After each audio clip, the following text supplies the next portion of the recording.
Here it is. I'm waiting. Oh, hi. Happy Monday. Welcome to the Denver Protest News. We're getting started a little bit early as we get ready for a big night at Denver City Council. The theme of the night is human capital.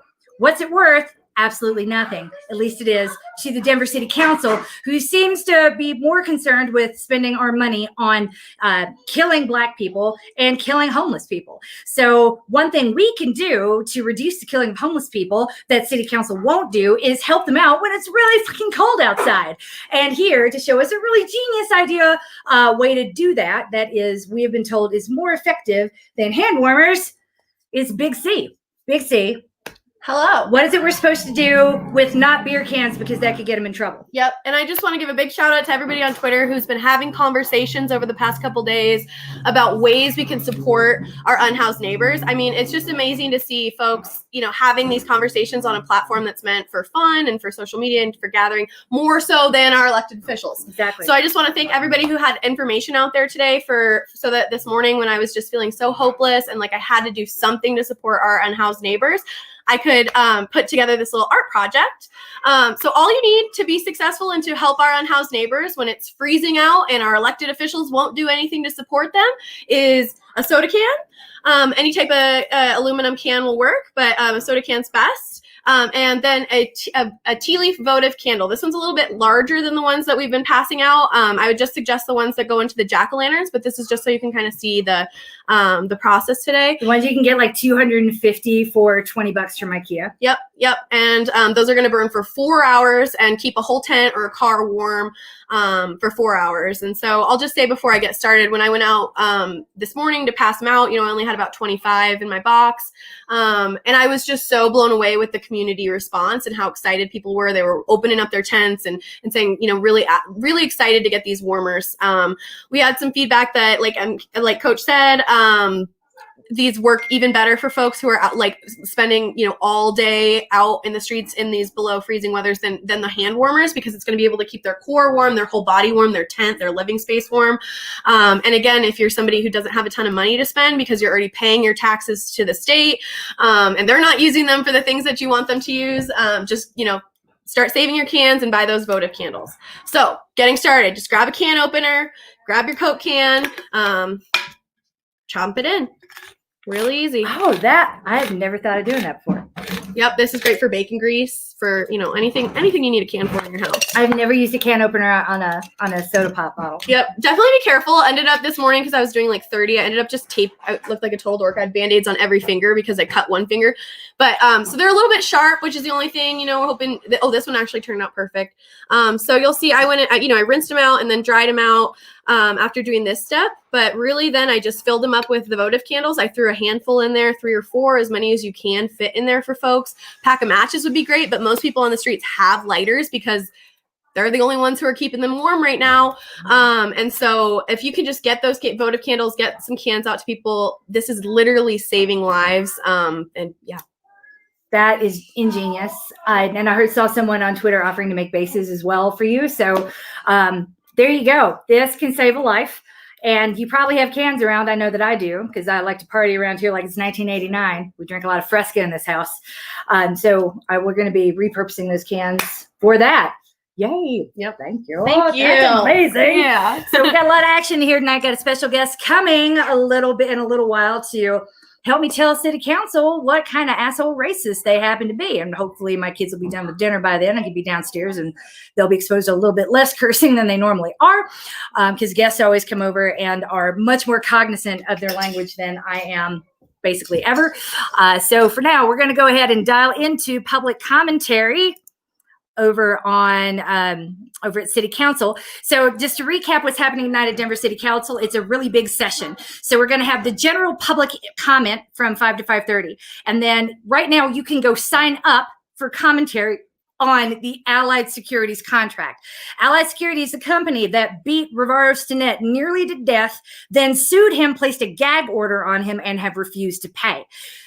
far as I'm concerned, you do that to a citizen, you don't get your contract back. I cannot believe that Denver City Council is even considering renewing this contract, much less making it bigger. That's $25 million we could give to a local company who will do better, who will answer to us, and will have to give a flip in ways that Allied Security clearly does not. So you can go online. We're going to put the link in the comments. You can go online and sign up to give input in that session, which we think will start around 7 o'clock.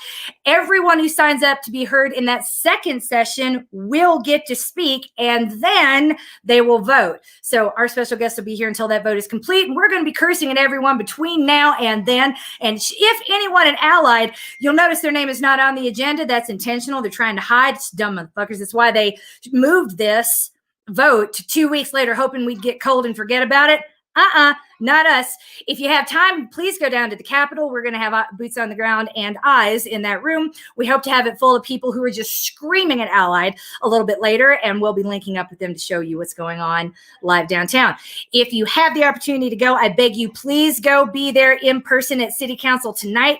Go to 16th and Bannock and go in that building. They can't keep you out. If it's in session, your tax dollars pay for it. They fund all of this. They need to hear your opinions in order to do their job. Tell them what you think. You don't have to agree with me. You just have to care and speak. Yay. With that in mind, let's go ahead and get started. Show everyone how old I am. But my glasses.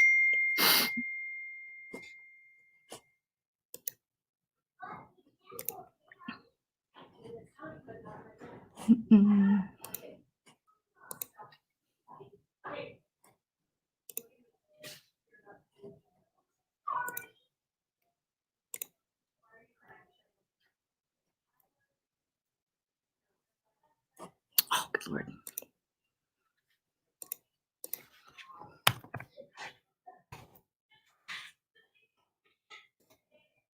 Sorry for all the noise in the background. I don't know if you heard, there's a snow day today at at DPS, so all my kids is at home.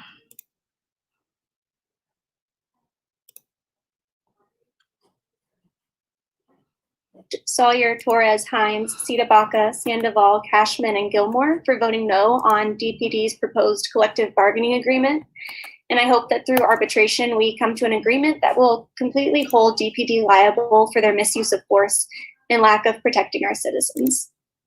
After a spring and summer full of excessive force being used by DPD on peacefully protesting Denver citizens, I know that I am not alone in thinking that there has to be a better way. There have to be alternatives to policing that actually provide public safety. Many folks have come up with ideas and proposals that provide true public safety while defunding the police. What we did not ask for was for money to be taken out of the Fair Elections Fund in order to fund new projects. This is the other big deal about tonight, y'all. Used to help teachers like me actually be able to afford to run for elected office and represent workers in this city. Like Candy Baca did. She was a social worker. From this fund is a blatant slap in the face to those of us who have imagined a life beyond policing and who imagine politicians who represent us, the people. Please protect the Fair Elections Fund by voting against Flynn's bill to cut funding for the Fair Elections Fund. Please demand that the mayor fund housing stability and alternatives to policing out of other budget sources, like the overinflated Denver police budget. Thank you. Thank you. Beautifully said. said. Raquel Lane Arellano, I think. You go ahead and correct me. Thank you, Councilwoman. My name is Raquel Lane Ariano. I am the policy manager with the Colorado Immigrant Rights Coalition. And I will be actually reading a testimony from a client with the Rocky Mountain Immigrant Advocacy Network, who is a beneficiary of the Denver Immigrant Legal Services Fund. Hello, I am a U.S. permanent resident and a Denver resident. I came to the U.S. when I was a baby, and I have been here my whole life. I went through ICE detention, and my deportation case is still pending. I received a free lawyer through the Denver Immigrant Legal Services Fund. I come here respectfully and willingly to inform people of the situation at hand, of what they don't see. At ICE detention centers, they are just holding you there without hope. You don't know when you will see a judge, and you don't know when you will get out. And you don't know you don't have a lawyer. They don't even refer to us as human beings. They refer to us as bodies. I felt like I was not human, like I was not of value. It was as if I hadn't been there my whole life or been here my whole life. I felt segregated. When I got to my cell, I tried to find some normality there, but I was just heartbroken thinking about my children. When I first arrived, I didn't eat for 5 days. It could have been the best food, but I didn't have the will to eat. There are good women in the facility who cared about me, and they eventually got me to eat. I started thinking, I am strong. I can figure something out. My family did not have the funds to hire an attorney. We struggled financially, and we just couldn't afford it. When I came to the court, I didn't know what the legal terms meant, and I didn't know how to defend myself. And I've been here my whole life. There are other women who don't speak English or Spanish who have it even worse. The only lawyers available are the lawyers that remain. They were able to take my case, and I felt so much hope. But the resources are limited, and many people still go without an attorney. My attorney was able to help me get out of detention on bond. People like me who have children who want to stay here and remain here because this is our home, we will fight to live here. That hope is what gave me the will to make it through. I am so grateful for my lawyer. If it wasn't for her, I'd probably still be in there or deported, my children in a broken family. It is important that we keep families together. This fund, the Denver Immigrant Legal Services Fund, is more than a deserving cause. That's true. And that's all I have to say. Thank you for giving me a voice. Thank you, council members. And we're just here to share our support for the Denver Immigrant Legal Services Fund, which I think is more important now than ever, especially during COVID in this economic crisis. Thank you. Thank you. Next up, we have Jamie Landa. Hi, my name is Jamie, and I'm a Denver resident living in Council District 7. I know we've been asked not to speak about the budget today, but for months, many of us have been showing up to public comment, urging City Council to amend Mayor Hancock's budget, to move funding from the overinflated police department budget to things that actually keep our community safe, like affordable housing, support for unhoused neighbors, and alternatives to policing. But today what I'm here to speak about today is the Fair Elections Fund. It was started in 2018, and it was created with the support of 70% of the people in Denver. That's right. The people have spoken and want all people to have the resources they need to run for local office, not just the wealthy few. That's right. Councilman Flynn's bill to rate this fund in 2021 rather than using the police budget is unacceptable and frankly corrupt. That's right. Fuck you, City council members should not be suspending a fund which could potentially help their challengers unseat them. This is a democracy, and the people of Denver get to decide who represents us. That's right. Not those who currently hold power in a system that excludes working class people due to the high cost of running a campaign. This is why the Fair Elections Fund was created in the first place. Please don't forget that your job is to serve your constituents, not to rig the system so that you can retain your power and continue to ignore our demands for real public safety and justice. Thank you. Hi. Thank you. Next up, we have Solma Mendoza. Thank you very much for this opportunity. My name is Solma Mendoza. I'm an immigration attorney with JAMLAC, the Justice of Mercy Legal Aid Center, and I'm here just to say thank you and to ask for your support with the Denver Immigration Legal Services Fund. Our organization is one of the recipients, and I just quickly want to share the type of clients that we represent. We're helping them with affirmative applications, and we help them with applications with U visas, VAWA petitions, residency applications. We also help with special immigrant juvenile status applications for children. In addition, we're doing a lot of naturalization applications, and I just quickly want to share a story that it really is my privilege to share with you all. I had a young man come into our office that could not afford to pay for an attorney to help him with his naturalization application.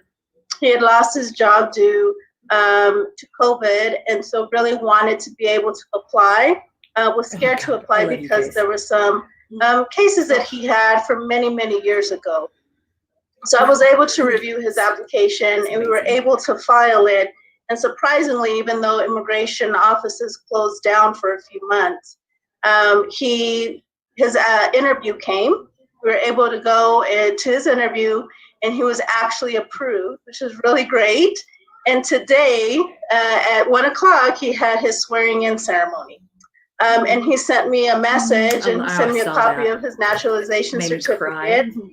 And he was just extremely grateful, saying thank you for the representation and walking him through the process. And I said, okay, well, now you have an obligation to go and register to vote and vote. And he said, that's exactly what I'm going to do. And so it's these kinds of stories. It really is my privilege to share with you all that he allowed me to share this with you. And so it is an amazing fund that is helping change lives all throughout. The mic is hot, so I can't. That's the only complicated thing about streaming all this. Andrew Block is not. But we get rowdy pretty much Good throughout. evening. My name is Andrew Block, and I am here to speak about the Fair Elections Fund. It is critical in a democracy not only that voters get to choose the candidate that best represents their beliefs and values, but also that the available candidates actually represent their beliefs and values. Otherwise, there isn't really a choice. I don't say that about white men and very people often. are not able to find people in power who represent their beliefs and will enact those into law. And we have a real problem in this country because we have a problem of inequality, and that inequality infects our economic system, it infects our schools, it infects So this our is Say, by the way, she's policing, a well-known. and it also affects our elections. There are some common axioms that are pretty familiar in America, including money is power. It's pretty well known that money buys elections, that elections are extremely expensive to run. And that more often than not, the candidate with the most resources is the one to win. And so the problem with an unequal economy is that it manifests in other areas. If people cannot find the resources to run a campaign, Ladies and gentlemen, we have income inequality, economic Jeremiah, inequality can that tell has you what he thinks become too. political inequality and disenfranchisement. If people cannot vote for the people I love who not having to do represent this them, long. then they really actually don't have a choice at all. There is no representation for them, and democracy doesn't exist. And that's one of the things that people have been demanding over and over again. Throughout the last summer and over the past half year, people have been demanding that their voices aren't heard, that they aren't being listened to. And the problem is that they don't have legislative representation. And so it is therefore critical to your job as legislators and critical to our public faith you in the can't do that. That's institution not how of you talk to elections white and people if you want to get democracy, their attention. that people are able to find candidates who I represent mean, them. Marone. And again, if we have What's good, income MK? inequality, This guy we over aren't here is taking good. active measures to That's what you need to know. then we are perpetuating inequality. We have a cycle where income inequality begets political inequality, and then because people are not represented well in legislative offices, then they are increasingly facing income inequality.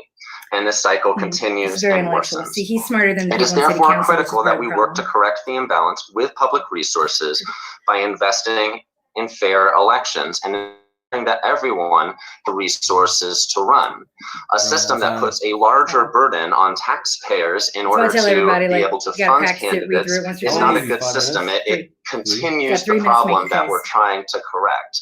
I therefore urge you to look at avenues for funding that don't come from taxpayers and instead come from other areas that have proven to be bloated and ineffective at meeting our community goals, such as the Denver Police Department. Thank you. He's nice and he's on the right side, so I didn't want to Thank talk over you. him. But the reason Next this up, we matters, have they're trying to make Brenda. sure another Candace Baca does not get elected. That's why they want to get this fund. It's because they're racist. Hi all, Let's thank be you for clear. your time this Get evening. angry. I am here to also speak about the defunding of the local elections, fair elections fund. Sorry about that. I think Get the that manager, Karen. Come on. I just read that U.S. You can do News that. and World Report that's like Denver is one of the best places in the world in the U.S. to live. And while that's I'm true, just saying, often they're all it's a like, very frustrating place to live and because they make this we intellectual have appeal. Like, been asked by our that elected doesn't work. representatives Mostly to like my have our tweets. voices heard. And then when we do, it's like, fuck you, LOL, man. we were I never was going to very do direct that about anyway. it. Yes. I think it's a little absurd that a voter-approved fund is being considered to be removed with a direct file by City Council. I think it's very much absurd. against the will of the people that you said that It's you fucked wanted their up. input and you asked them for explicitly. In addition to the points that other folks have made about the need for a more equitable access into the field of politics. Politics is personal and political, but people without the resources to get involved can't be. The Fair Election They know Fund that. is a really exciting actually democratic, like not the party, like the system of democracy. It's a beautiful democratic idea that we haven't even tried. We haven't even tried it. We didn't even let it get off the ground. We planted a seed and then immediately poured salt right over the earth. So I urge you to consider finding the money for the budget elsewhere, like especially as our Department of Health and Safety takes up a ton of our budget, but I don't see that my neighbors that are homeless are really safe in this weather outside. I think that there's a lot of progress to be made in Denver. We're doing great things. It's very frustrating for people to use their voices and then an elected body to come in and directly countermand that expression of communal voices. So I really hope that you take this public comment, the emails and things that you receive from your constituents to heart as we decide how Denver in 2021 is going to look. Are we going to have fair elections, or are we going to have more police brutality? It really seems like a really easy choice. Like it really seems like we could just pick fair elections. But apparently the levers of politics are more complicated than that, which more of us would know if we had the chance to join in the political system of Denver. So I'll cede the rest of my time. Thank you very much for your listening this evening. And I really hope that you actually listen to the people who have come before you today, thank you for doing yours, instead of asking for comment. You know what? People thank me when I don't curse. Like, thanks wow, so that was really not profane. That took some work on your part. I appreciate it, MK. And I'm like, fucking welcome. Fuck you. I hate her so much. There's a place in hell for women who don't help other women, and I feel like there's a special. My name is Deborah Burgess, and I am an activist from Southwest Denver.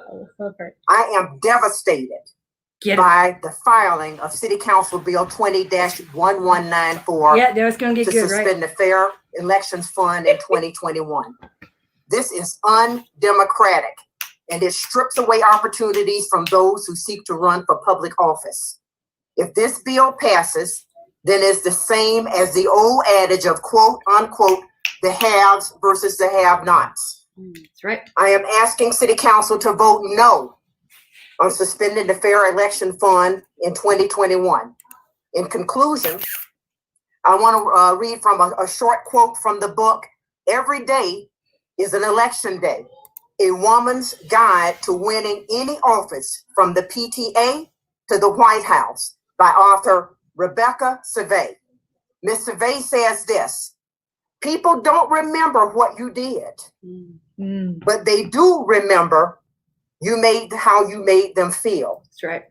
No matter when, no matter where, and no matter how small circumstance, the ripples extend far into the distance. Thank you so much. Thank you. Thank you, Ms. Burgess. Up next, we have Amy Schneider. It's okay. It's just me, Tracy. Hello. Hi. Hey. We're getting ready to cyberbully everybody at City Council and maybe the mayor. Hello, I'm Amy. I live in District 10, but am actually currently in the middle of moving to District 9. So I'm going to keep this really short because I need to get back to that. For the past few years, I've spent my spare time working towards getting working class activists from the community elected to local office. And for the past few months, I've been in the streets protesting against police brutality and systemic racism, alongside many of all of your constituents. Since May, residents of this city, of this country, of this world have been screaming at the top of their lungs for the defunding of the police. And yet here we are in Denver having to beg our elected officials not to defund our Fair Elections Fund instead. Right. 2 years ago, an overwhelming majority of us voted to pass 2E, a ballot initiative that would give grassroots candidates a real shot in our local elections. It hasn't even gotten into effect and is already under attack by the people meant to represent us. Is it because you know that it gives us a better chance of replacing you when you refuse to listen to our cries to rein in DPD? Is it because you're scared? Because you should be. Your constituents are paying attention in a way we've never seen before. People are engaged and becoming more engaged. We see you when you hide from us, and we see you when you ignore us, and none of us are going to forget it in a couple of years. That's right. We are asking you to reallocate money from DPD and put it towards our communities, exactly where it should have been all along. Councilwoman Tabaka has put forth plenty of budget amendments to do just that. I urge you all to follow her lead and our lead and protect our democracy and your constituents. Thank you. That was amazing. Yay, Amy. We have Adrian Stefanski. It's rare. We don't get enough people like her just coming City in and speaking the Council. truth. I would like to echo that of my neighbors. Actually, sorry, I live in District 9. I'd like to echo what my neighbors have said tonight. The Free and Fair Election Fund was one really exciting thing that has happened in our city. I was very excited to see what might come out of that. I believe that we all know you can't sit in those seats and not know. Sorry, I'll join you. You know how much elections cost. You've all run. You've all won. I'm the daughter of a small town politician. I was raised knocking on doors for other small town politicians for state campaigns. It is a huge barrier to entry into the political process to raise money. My mother cooked spaghetti meatball dinners with her friends. And at the end of my father's campaign, he gave back every dollar he didn't use on his campaign to the city in a picnic. And I love Denver politics. We're not a small town. We're a major mid-sized city. And you guys have the opportunity to be transformative this year over until 2023. And if you take this opportunity away to actually run fairly against other people without a lot of financial backing, you're not winning any other seat you ever hold fairly. If you take this away even for 1 year, this is a critical year. This is a critical year in every aspect, in every facet of our lives, and we need new people. There will be empty seats in council no matter what happens, even if all of you that are able to retain your positions. Grace is like, okay? Yeah. Every one of you who is currently seated and wants to retain your seat, say that happens. Even if that does happen, there are empty seats, and those should be able to be filled fairly. Yep. We wanted that. The people spoke. Please hear us. This isn't listening to us today. This is listening to us in the past. Yep. You have to do this. We will take notes tonight. Thank you. Yeah, because there are things I would rather do than watch city Next council, up but I don't have a is Rebecca choice. Henderson. Y'all corrupt motherfuckers. I mean, we try to make it interesting. Good afternoon, good evening. Is there no who wants to see my gorgeous face? Okay. That's all. That's Rebecca.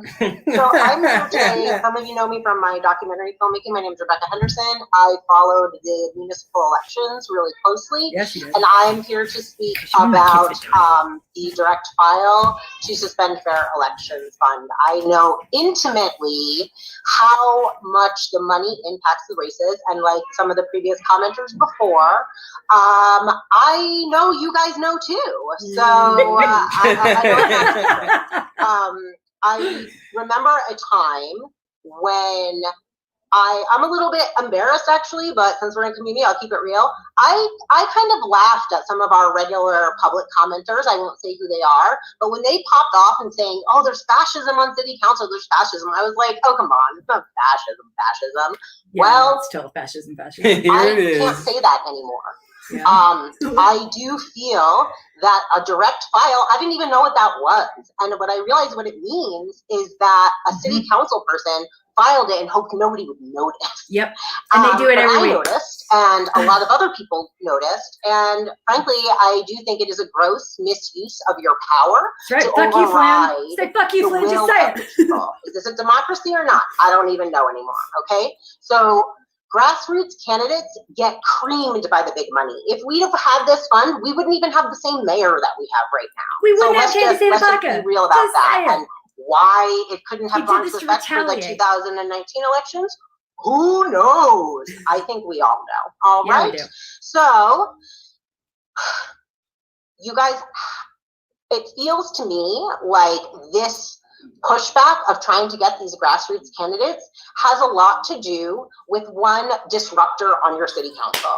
You don't want more people like Candy Tabaka representing the people in the city and the world's people. And you know that if we don't have these free and fair elections fund and you want to give it to them, it's like, come on, we're not going to see the changes that we want to see. I really believe that almost all of you really care about Denver and do care about our city's residents. And I want you to show me that by voting to not allocate this money anywhere else.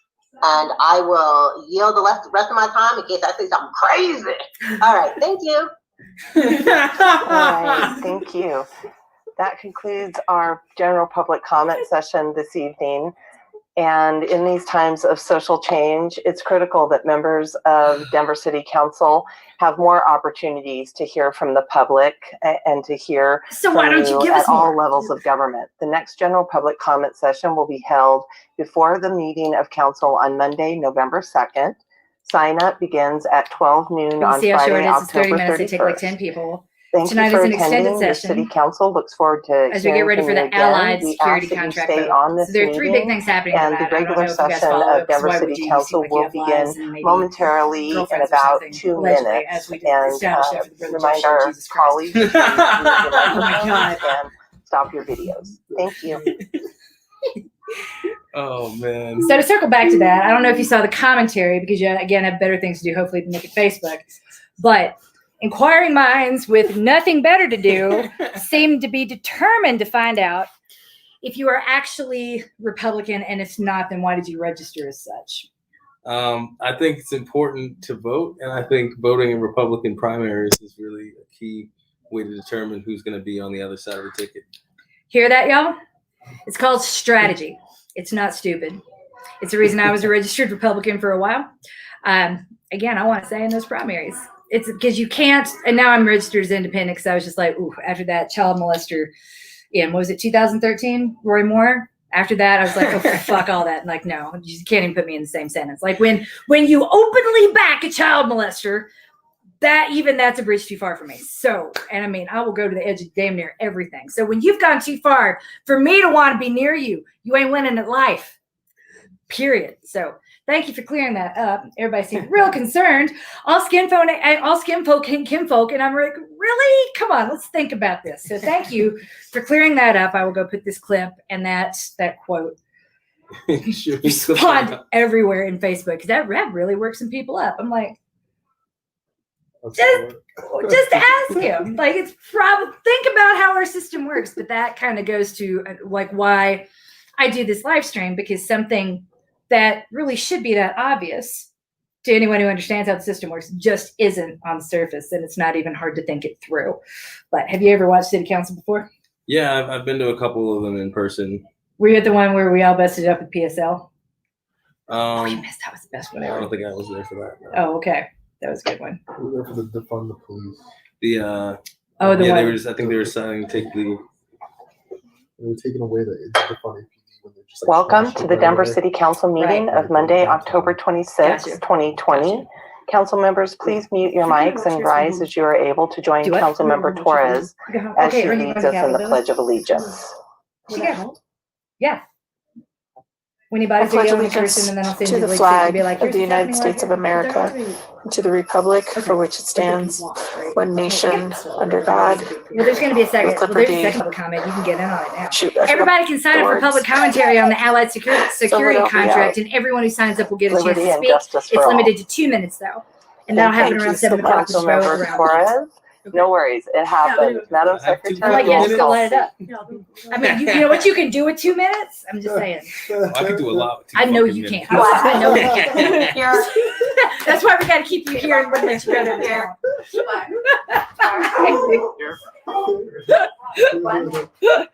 Oh my God. Herndon? Even the dog knows what you can do in 2 minutes. That's why I got to pop off over there. Here. Do you want something to drink, by the way? Cashman. No? Here. Okay. I mean, we partied like it's 1989 here. So we have this. You ever seen Fresco before? Ortega. Just saying. Why would you? You don't. I don't have, no, because I don't hang out with white people that often. That Here. would be a fair response. Sawyer. Here. We have drinks. You're welcome to whatever. Torres. Make yourselves at home. Once you cross over the barrier, though, the dogs and the kids will jump at you. So let me know when I will cross the barrier. Here. Whatever you like. 12 members present. There are 12 members present. Council has a quorum. It's 12 people. Approval of the minutes. Are there corrections to the minutes of October 20th? Seeing none, the minutes stand approved. Council announcements. Are there any announcements? So stupid. Councilmember Torres? So stupid.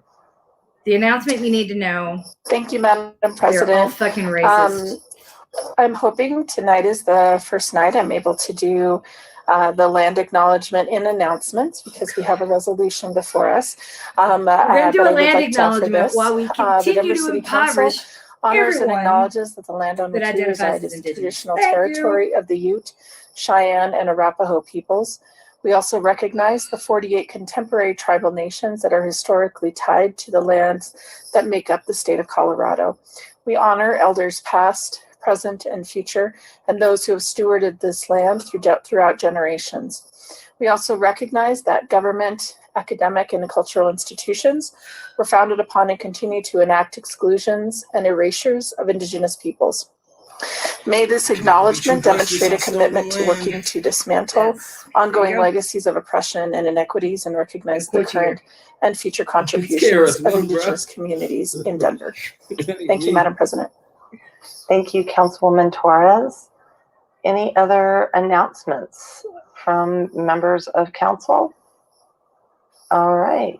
I don't see any other hands raised. I'll give it a moment so I don't miss anybody. Well, the one that I told Casey I was like, we arranged for her to go there and start. There are no communications. We have two proclamations being read this evening. Councilmember Black, will you please read proclamation have you seen the gay cheerleading 1195 for us? Like there's LGBT, like the rainbow cheerleaders. Like I really want to hire them to start a show. Thank you very If only I much. could get the person. You're gonna have to really make things interesting over all the stuff this budget we're going through, and that might be one of the stuff. Each year, more than 40,000 individuals So are guilty putting diagnosed money with towards that type instead of 1 buying a house these past diabetes 2 in the days. United States. And whereas type 1 diabetes is an autoimmune disease with no known prevention or cure, in which a person's pancreas stops producing insulin, a necessary hormone that converts food to energy. And whereas the Centers for Disease Control and Prevention reports that 187,000 children younger than 20 are among the 1.6 million Americans who live with type 1 diabetes, a 30% increase from 2017. That like this is what they're really saying. I feel like you need a white people translators to white people, like what they're really saying. Like pedestrian-friendly corridors means more police and nowhere for homeless people. And Hispanic children, 19% among Asian Pacific Island children, and 14% among white children. That's really what. And whereas nearly 18,000 of those with the disease live in Colorado, and whereas the annual health care costs associated with type 1 diabetes is a staggering $14 billion, and diabetes in all forms costs the American economy $3.5 trillion a year. And whereas, according to the Juvenile Diabetes Research Foundation, the estimated loss of life expectancy for individuals diagnosed with type 1 diabetes is up to 13 years. And whereas the City and County of Denver recognizes the Juvenile Diabetes Research Foundation as the leading global organization leading the fight against type 1 diabetes by funding research, advocating for policies that accelerate access to new therapies. See, every minute that we're not providing health care to people with type 1 diabetes unconditionally, what we're saying is fuck you people with diabetes. Let's be really clear. Every minute that we're not talking about the crisis on our streets right now with temperatures below 20, we're saying fuck you unhoused people. Why can't we just like turn this into like a giving of fuck that the clerk of the City and County of Denver shall attest and affix the seal of the City and County of Denver to this proclamation, and that a copy be transmitted to the Juvenile Diabetes Research Foundation, Rocky Mountain Chapter. Thank you. I'm sure they're very deserving. I really do. Councilmember Black, the But motion to adopt. right now, Thank you, Madam seriously, who President. cares? I move that Proclamation 20-1195 be adopted. Second. It has been moved and seconded. Comments by members of council. Councilmember Black. Thank you, Madam President. This is actually my 6th year to sponsor this proclamation. It's really personal for me. My son, who is now 28, has had type 1 diabetes since he was a child. Guess what? My son has autism and is likely to be killed by police. In that proclamation, Should people we talk about with type that? 1 diabetes Where's proclamation for him? have a shorter lifespan by 13 years of people who don't have type 1 diabetes. So that's a big deal, but I'm sure they'd much rather have health health care than whatever it is this is. I'm sure you all know someone who has resolution type that was 1 resolved. diabetes. I don't know. The number of people diagnosed with it is increasing. And like the millions So of when y'all people who showed have up type 1 for the diabetes, council last my time, son has to prick his skin was it multiple interesting? times a What did day you to do? measure his blood sugar, and an insulin pump is attached to his body 24 hours a I day. don't remember some of the things. He's lucky and he has It was the day insurance, before that vigil. but it's a very costly disease and many people can't afford the life-saving drugs. And there is no cure. I was there too. And unlike type 2 I'm there diabetes, every one Monday. cannot cure it through diet and exercise. Seem like a whole lot of The good nonsense. news is that the Juvenile Diabetes Research Foundation and other research groups are making great strides toward the treatment I'm just and saying you're cure. really polite. And you tried to So steal I my am boyfriend. and I honored don't to like present this proclamation again That's this not year fair. I and to can say have that, a right? Rocky Yeah, you can totally say Mountain that. You can Juvenile totally say that. Diabetes Research Yeah, I Foundation want to board address member that. Like, joining us here call me tonight out to a along with her fight. son. I would eat that man's fucking food. Like, oh my fucking god, I yo! appreciate I think I we're would gonna have hurt that to. fucking man, for your yo. tireless Holy shit! advocacy. Anytime, us anywhere, that yo. many children Please, have God. this and that they have Oh to deal man. with it for Joey their Camp, entire by the way, life, my and it affects boyfriend their challenged entire him to a duel. family. I So think thank it's over you me, or for at least we're bringing gonna this make it forward. about me because I'm white Madam and I'm a woman, Secretary, and that's roll what we call. do. We make it all about me, so I'm gonna make this about me. He challenged you to a duel, and I mean, I'm not gonna encourage I'm you gonna to push do your it. shit in, nigga. Sita Baca? Aye. Clark? Aye. Cut that up, motherfucker. Herndon? Aye. You heard it here, JoJo. Aye. Really? Anytime, bro. Bring Pick it. the place, pick the time. I'll fucking be there. Anywhere, yo. Ortega? I didn't even listen. When's the last time anyone went else to a Sandoval? duel? Has he been reading Jane Austen? He fucking watched the UFC fight and got into it, yo. Dumb motherfucker. I mean, Ugh. this is how it begins. Aye. Madam Secretary, close the voting and announce the result. Yeah, thank you. 13 ayes. Proclamation 1195 has been adopted. We have Hooray. 5 minutes for the proclamation acceptance. Councilmember Black will start the 5-minute timer, and we invite you to introduce your guests. Thank you, Madam President. Tonight we have a board member of Rocky Mountain Juvenile Diabetes Research Foundation, Antoinette Toronto, and her son Luciano Berkowitz. So welcome, you guys. Thank you for coming to our virtual meeting, and we'd love to hear you say a few words. Thank you, Councilwoman Black and the City Council. On behalf of the 1.6 million people in the United States living with type 1 diabetes, thank you again for your recognition of National Diabetes Awareness. Our family was first impacted by T1D when Luciano was 1 year old. He could barely stay awake and was having a hard time breathing. We rushed him to the hospital in an ambulance. National Diabetes Awareness Month gives us an opportunity to share that T1D is not caused by poor diet or lack of exercise. It is an autoimmune disease. Thanks to JDRF's support of research, I can monitor his blood sugars on my phone or laptop, and that has given him the independence that other 9-year-olds have. And Unless we they're never take that freedom for granted. Because 9-year-olds JDRF like is the don't world's have freedom. largest non-governmental funder of T1D research. We are especially proud that JDRF is currently funding over $13 million in research in Colorado. As a board member and longtime volunteer for JDRF, we are grateful for their support of families like ours and their focus on finding a cure so that one day Luciano and so many others with T1D are no longer insulin dependent. Thank you again, Now we need to get you working. Councilwoman Black I wanted and the City Council for your I did the ongoing interview with support BuzzFeed each today, year. and they were asking It me means about a lot to our family. Leadership in Denver. And they were like, tell me about BLM. Well, thank you both for joining us. BLM refer It's you a to me pleasure for the having you here, Antoinette and Luciano, as well. And just thank you for saying. your ongoing advocacy. I don't think I can speak on their around, behalf. this issue. Thank you. All right, our second proclamation, we have Councilmember Sawyer. Will you please read Proclamation 1196 for us? Thank you, Madam President. I don't want to hate her. That's the worst part. Whereas She got pink hair and October tats is all the way down my recognized arms, as like- Worldwide Dyslexia Awareness Month, and whereas dyslexia is a learning disorder that affects the language centers of the brain in a manner that leads to difficulties in reading due to challenges in recognizing words and or word sounds. And whereas individuals with dyslexia are problem solvers that thrive in decoding some of the most complicated academic and societal challenges. Unless they're And black, in which whereas case they don't get students with diagnosed, dyslexia are entitled to a cast out of supportive, school into the inclusive prison environment pipeline. that promotes educational progress Can we with talk about evidence-based, multifaceted interventions in order for them to attain their full potential. Can we talk about And facets? whereas That'd be individuals great. with dyslexia have We gone love on you, to become Jeremiah some of the Elliott. Oh, most here it goes. successful entrepreneurs, Yeah, he's single, scientists, Jess. artists, and I think. engineers And how old in are our you? community. And whereas You don't remember Advocacy how old Denver you was are? Okay. established in I was born in 1954 by parents Okay, there you as go. the Ooh. Arc of Denver. That to might be in your address the daughter's lack strike of zone. access for children with disabilities to public education. Or at least it might not be and illegal. formally changed its name to Advocacy Denver in 2009.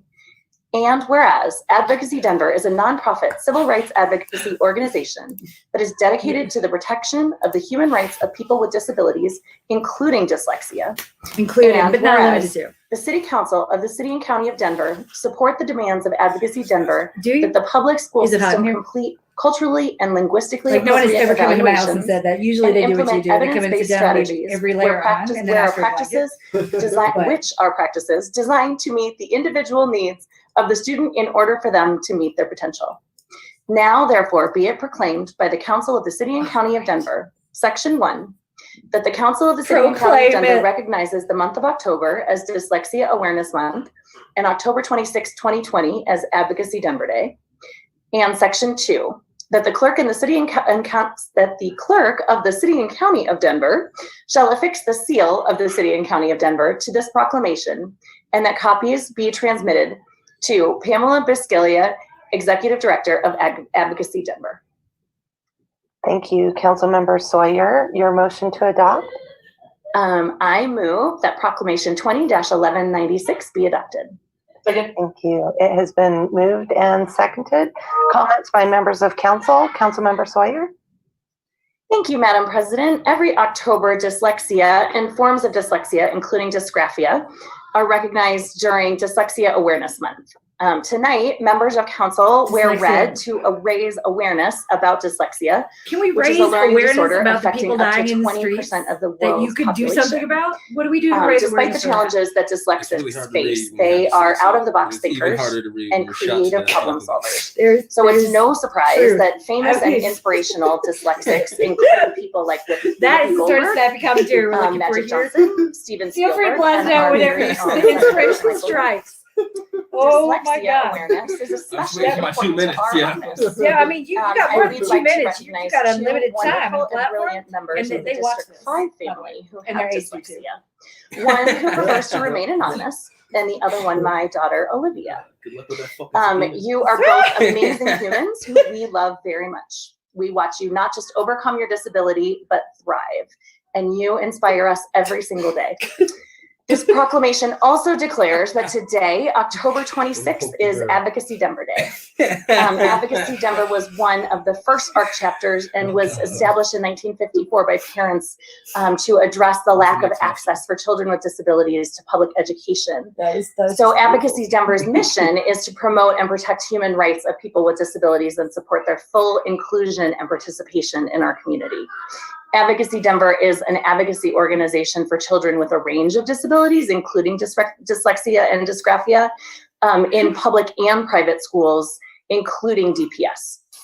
So this proclamation specifically states council's support of students with disabilities, the right to an inclusive education, the right to assessments, the right to accommodations, the right to evidence-based interventions, and an environment that allows them to thrive and meet their fullest potential, because our students deserve nothing less. So I want to thank Advocacy Denver for 66 years of service to our community, so that every single person with a disability has the right to live equally and freely and with dignity and respect. It's because of organizations like Advocacy Denver that kids like mine can learn and thrive in the city and county of Denver.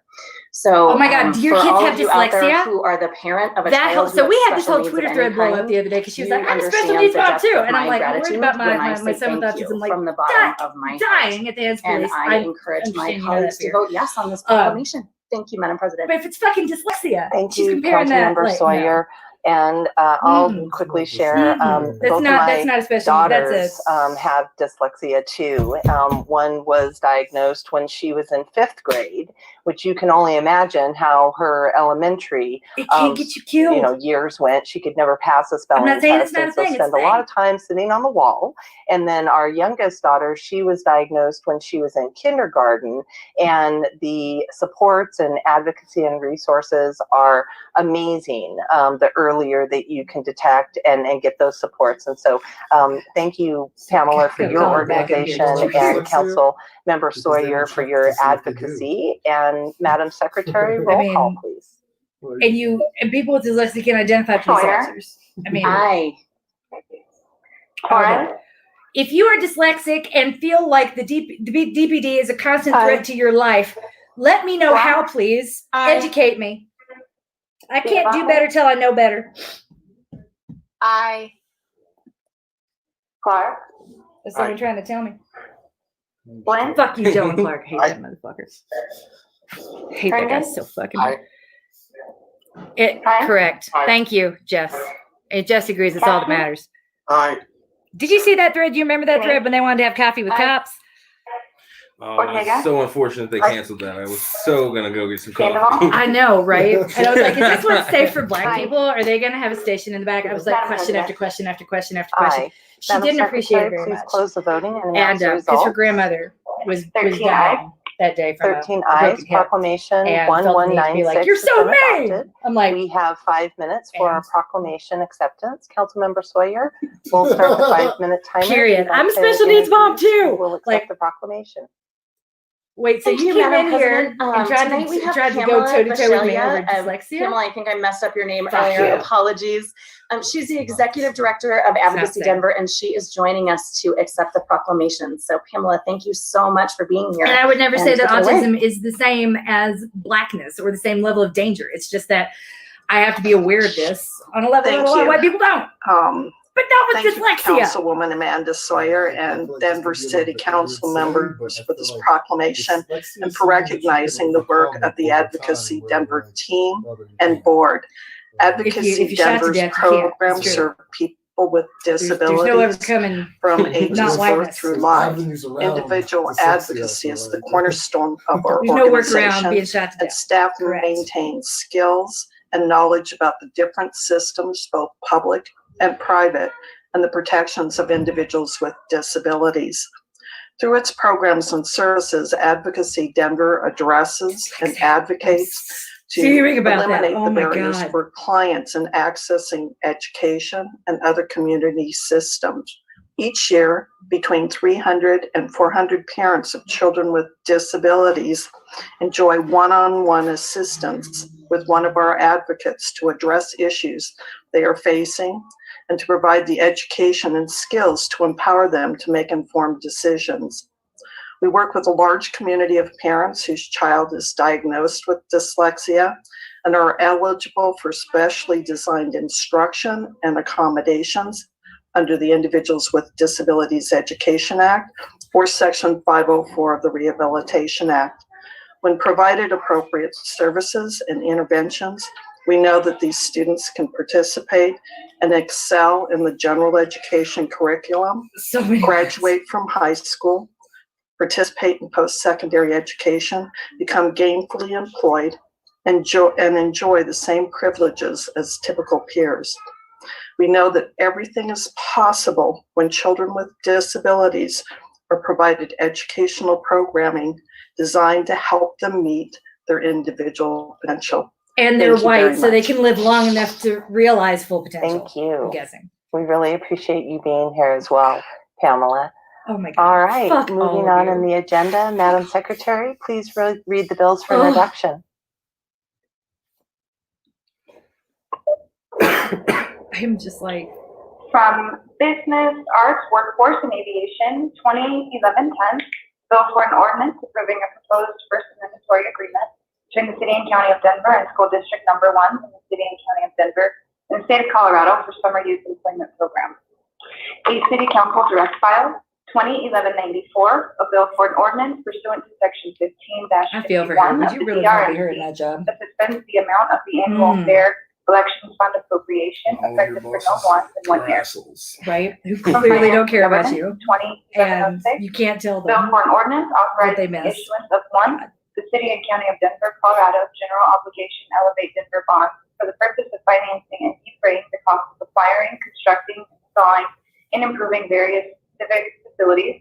And 2, the City and County of Denver, Colorado General Obligation Better Denver funding bonds for the purpose of refunding, paying, and discharging all or a portion of the city's outstanding taxable general obligation Better Denver bonds, Direct Pay Build America bonds, Series 2010B, providing for the levy of general ad valorem taxes, why he's paid in Republican. principal of and interest on such bonds, I can't wait to do and that. making other provisions relating thereto. From Land Use I'll let it sit for a couple days Transportation because I'm just like, oh, 2070, a bill for an ordinance gonna- approving no. a proposed contract between the City and County of Denver, State of Colorado, Rabbit hole, man. design and construction of the Alameda Phase 2.0 I just want to see what project, Cass would say too. 25. 1086, a bill for an ordinance. But I think it's the fact that he gets in there, like, works everybody up to the point that they can't think clearly themselves. Casper went to that rally, got called the house nigga. Came on Brother Jeff's show, got called a coon, just to come back in the comments to be called a house nigga again. I know that hurt. I know that hurt. I mean, it was kind of glorious to witness him. I know he's mad Brother Jeff didn't come to his aid. Thereon benefited. 2091. Yeah, no, I see the memes, yo. Keep it up. Operation repair. Wait, he said, wait, he did that? I gotta see that again. Wait, what? Located local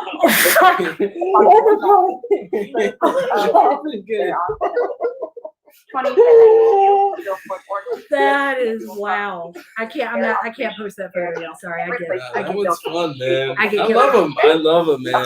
You can post it. I can't post it. 2093, a bill for an ordinance assessing the annual cost of the care operation, repair, maintenance, and Where is replacement that? of the East 13th Avenue pedestrian Is that on mall, Twitter? local maintenance Yeah, it's on district, Twitter. upon the real Okay. property. exclusive of the I have never looked for that hashtag. 2010-94, a bill for an ordinance Maybe I assessing need the to. annual cost of the continuing care operation, repair, maintenance, and replacement of the South Downing Street pedestrian mall, local maintenance district, upon the real property, exclusive of improvements thereon benefited. 2010-95, a bill for an ordinance assessing the annual cost of the continuing care operation, repair, maintenance, and replacement of the Tennyson Street 2 pedestrian mall, local maintenance district, upon the real property, exclusive of improvements thereon benefited. 2010-96, a bill for an ordinance assessing the annual cost of the continuing care operation, repair, maintenance, and replacement of the West 44th Avenue and Elliott Street pedestrian mall, local maintenance district, upon the real property, exclusive of improvements thereon benefited. 2010-97, a bill for an ordinance assessing the annual cost of the continuing care operation, repair, maintenance, and replacement of the West 32nd Avenue pedestrian mall, local maintenance district, upon the real property, exclusive of improvement thereon benefited.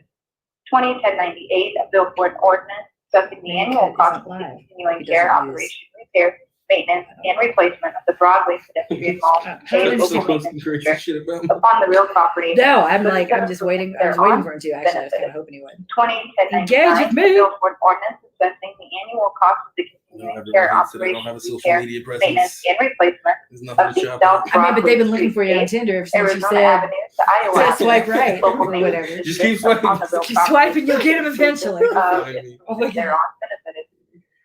2011-100, a bill for an ordinance assessing the annual cost of the continuing care operation, repair, maintenance, and replacement of the South Broadway streetscape, Wesley Avenue to Yale Avenue, local maintenance district upon the real property, exclusive of improvements thereon. Oh my God, did you hear what happened a few minutes ago? 2011-01. Sorry, you're saying that for special needs children have dyslexia.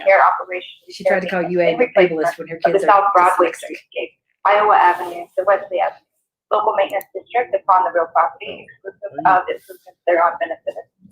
2011-02, a bill for an ordinance assessing the annual cost of the continuing care operation. That's true, repair, Ashburn. Thank and you. replacement of the Tennyson streetscape, portions of West 38th Avenue and West 44th Avenue. I know this part. This is the part you have to sit through until they get back to. I feel like they do this again intentionally just to run people off so they miss the votes. 2011-03, When it happens in the next public comment, when it starts, that one's going to be vicious. Care operation, repair, maintenance, and replacement of the 15th Street pedestrian mall local maintenance district upon the real property, exclusive of improvements thereon benefited. 2011-04, a bill for an ordinance assessing the annual cost of the continuing care operation, repair, maintenance, and replacement of the 20th Street pedestrian mall local maintenance district upon the real property, exclusive of improvements thereon benefited. 2011-05, a bill for an ordinance assessing the annual cost of the continuing care operation, repair, maintenance, and replacement of the consolidated Larimer Street pedestrian mall local maintenance district upon the real property, exclusive of improvements thereon benefited. What? Wait, what? Agreement between the City and County of Denver and urban drainage and flood control district for design of drainage He reported and me flood to control. unemployment. He said, 2011. Oh my God. Bill for an ordinance changing the zoning Protest bomb is classification streaming. 2655 Yes, I am. and The fuck is 2659 Darren Gray? 5 points. 2011-28, a bill for an Oh, I ordinance. gotta go find that and changing reply to it. classification. Oh, I fucking love it, man. I'm like, And from safety, housing, education, and homelessness. what's his name? Darren Gray? A bill for an ordinance approving a proposed second mandatory agreement between the City and County of Denver and Tri-County Health Department to increase equitable access to healthy, affordable food. 2010-78, a bill for an ordinance approving a proposed mandatory agreement between the City and County of Denver and School District Number 1 to increase the amount. Thank you, Madam Secretary. Council members, this is your last opportunity to call out an item. Councilmember Torres, will you make the motions for us this evening? Yes, Madam President. Thank you. I'll do a recap. Under resolutions, Councilmember Sadabaca has called out Resolution 922 for a vote and Resolutions 1080 and 1111 for questions. And Councilmember Torres has called out Resolution 1163 for comments. Under bills for introduction, Councilmember Sadabaca has called out bills 1110 and 855 for questions and 1106 for a vote. And Councilmember Sadabaca and Hines have called out Bill 1194 for a vote. Under bills for final consideration, no items have been called out. Under pending, no items have been called out. And just a quick reminder for my colleagues, we have 8 items that have been called out, and we also have 3 hearings scheduled later on 16 tonight. seconds. So, You know what's funny? Have you ever seen this guy out fire there, again? so that we can make sure No. and allow the public time I to don't think speak he knows during how to our look at properly. hearings. We were watching The like. first item up is Resolution 922. Councilmember I mean, Torres, it would you was please kind of put that is why he Council never shows up Resolution in person to the 922 rallies. on the floor If he for put a gun in adoption? his hand. I move Which that one? Council Oh, the one we Resolution used? That must be the first time it's been in public. 20-922 be adopted. We keep an eye out. It has Kick been in the air. moved and seconded. Questions or I was comments right by next to him. He didn't want members to of speak. council? He was Councilmember soft. Sadabaca. You want to talk to you? Oh, but black Thank ain't you, better. Madam So much. President. Just wanted to call this one out because we've talked about it at length, and I believe that we as a city have to repair the harm that we've done, and that starts with our contracting choices. Yes.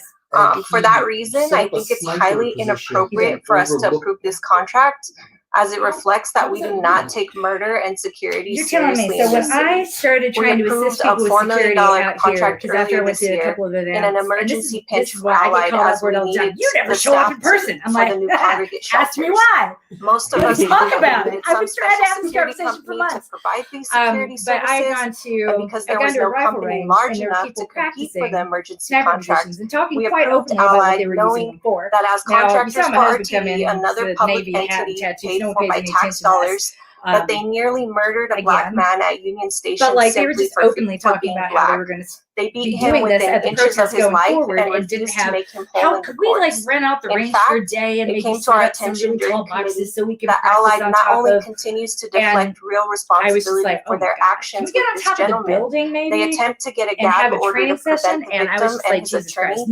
I from mean, speaking dummies publicly with about the guns victim's is one brutal thing. beating Dummies because playing of the current American heightened race Sniper relations. is Now another. that seems a little So backward to me. yeah, if you I've ask been me. trying to get people They to tried to silence the use victim, security and protocols that for I feel like is dumbass something we need to be snipers. taking into And they're consideration. all like, And now we're the things that considering you're a suggesting $25 are so million aggressive and you contract scare us so much. that I'm doesn't like, actually require I am really special sorry talent that or I am training. what scares you in America During right the now. $4 That must million be nice. contract earlier this year, we know that there was Right, a murder Gracie? on their watch after we approved that contract. Nobody She's was seen me before, fired. too. Nobody was held She's like, no, you accountable ain't shit, MK. for allowing Let's talk about insecurity DPD. under a $4 million security contract. And it turns out that Allied security scope, it doesn't actually require special training. You All work it for Ally? requires is observing and reporting. Wait, that's a job you have for never like a week. intervening. Joey So told it us all sounds like about a it. job we should No, be it's a allowing different others company to that I do, did not work for necessarily a good global week. security firm But you known don't for have. egregious I'm harms surprised they found that ranging video from footage gender that used their discrimination, video. child I mean, it's abuse, kind of glorious, racism, right? Like, the wow. list goes on. Here is your And so I'm a life. passionate no on this You're contract better tonight, than, and I like, hope what was those of that, my MySpace? colleagues who care about They're safety and almost as useful as dismantling MySpace. racism They've will collected join some me good in a pictures no of me. vote. I got Thank like you, Madam President. screenshots of them.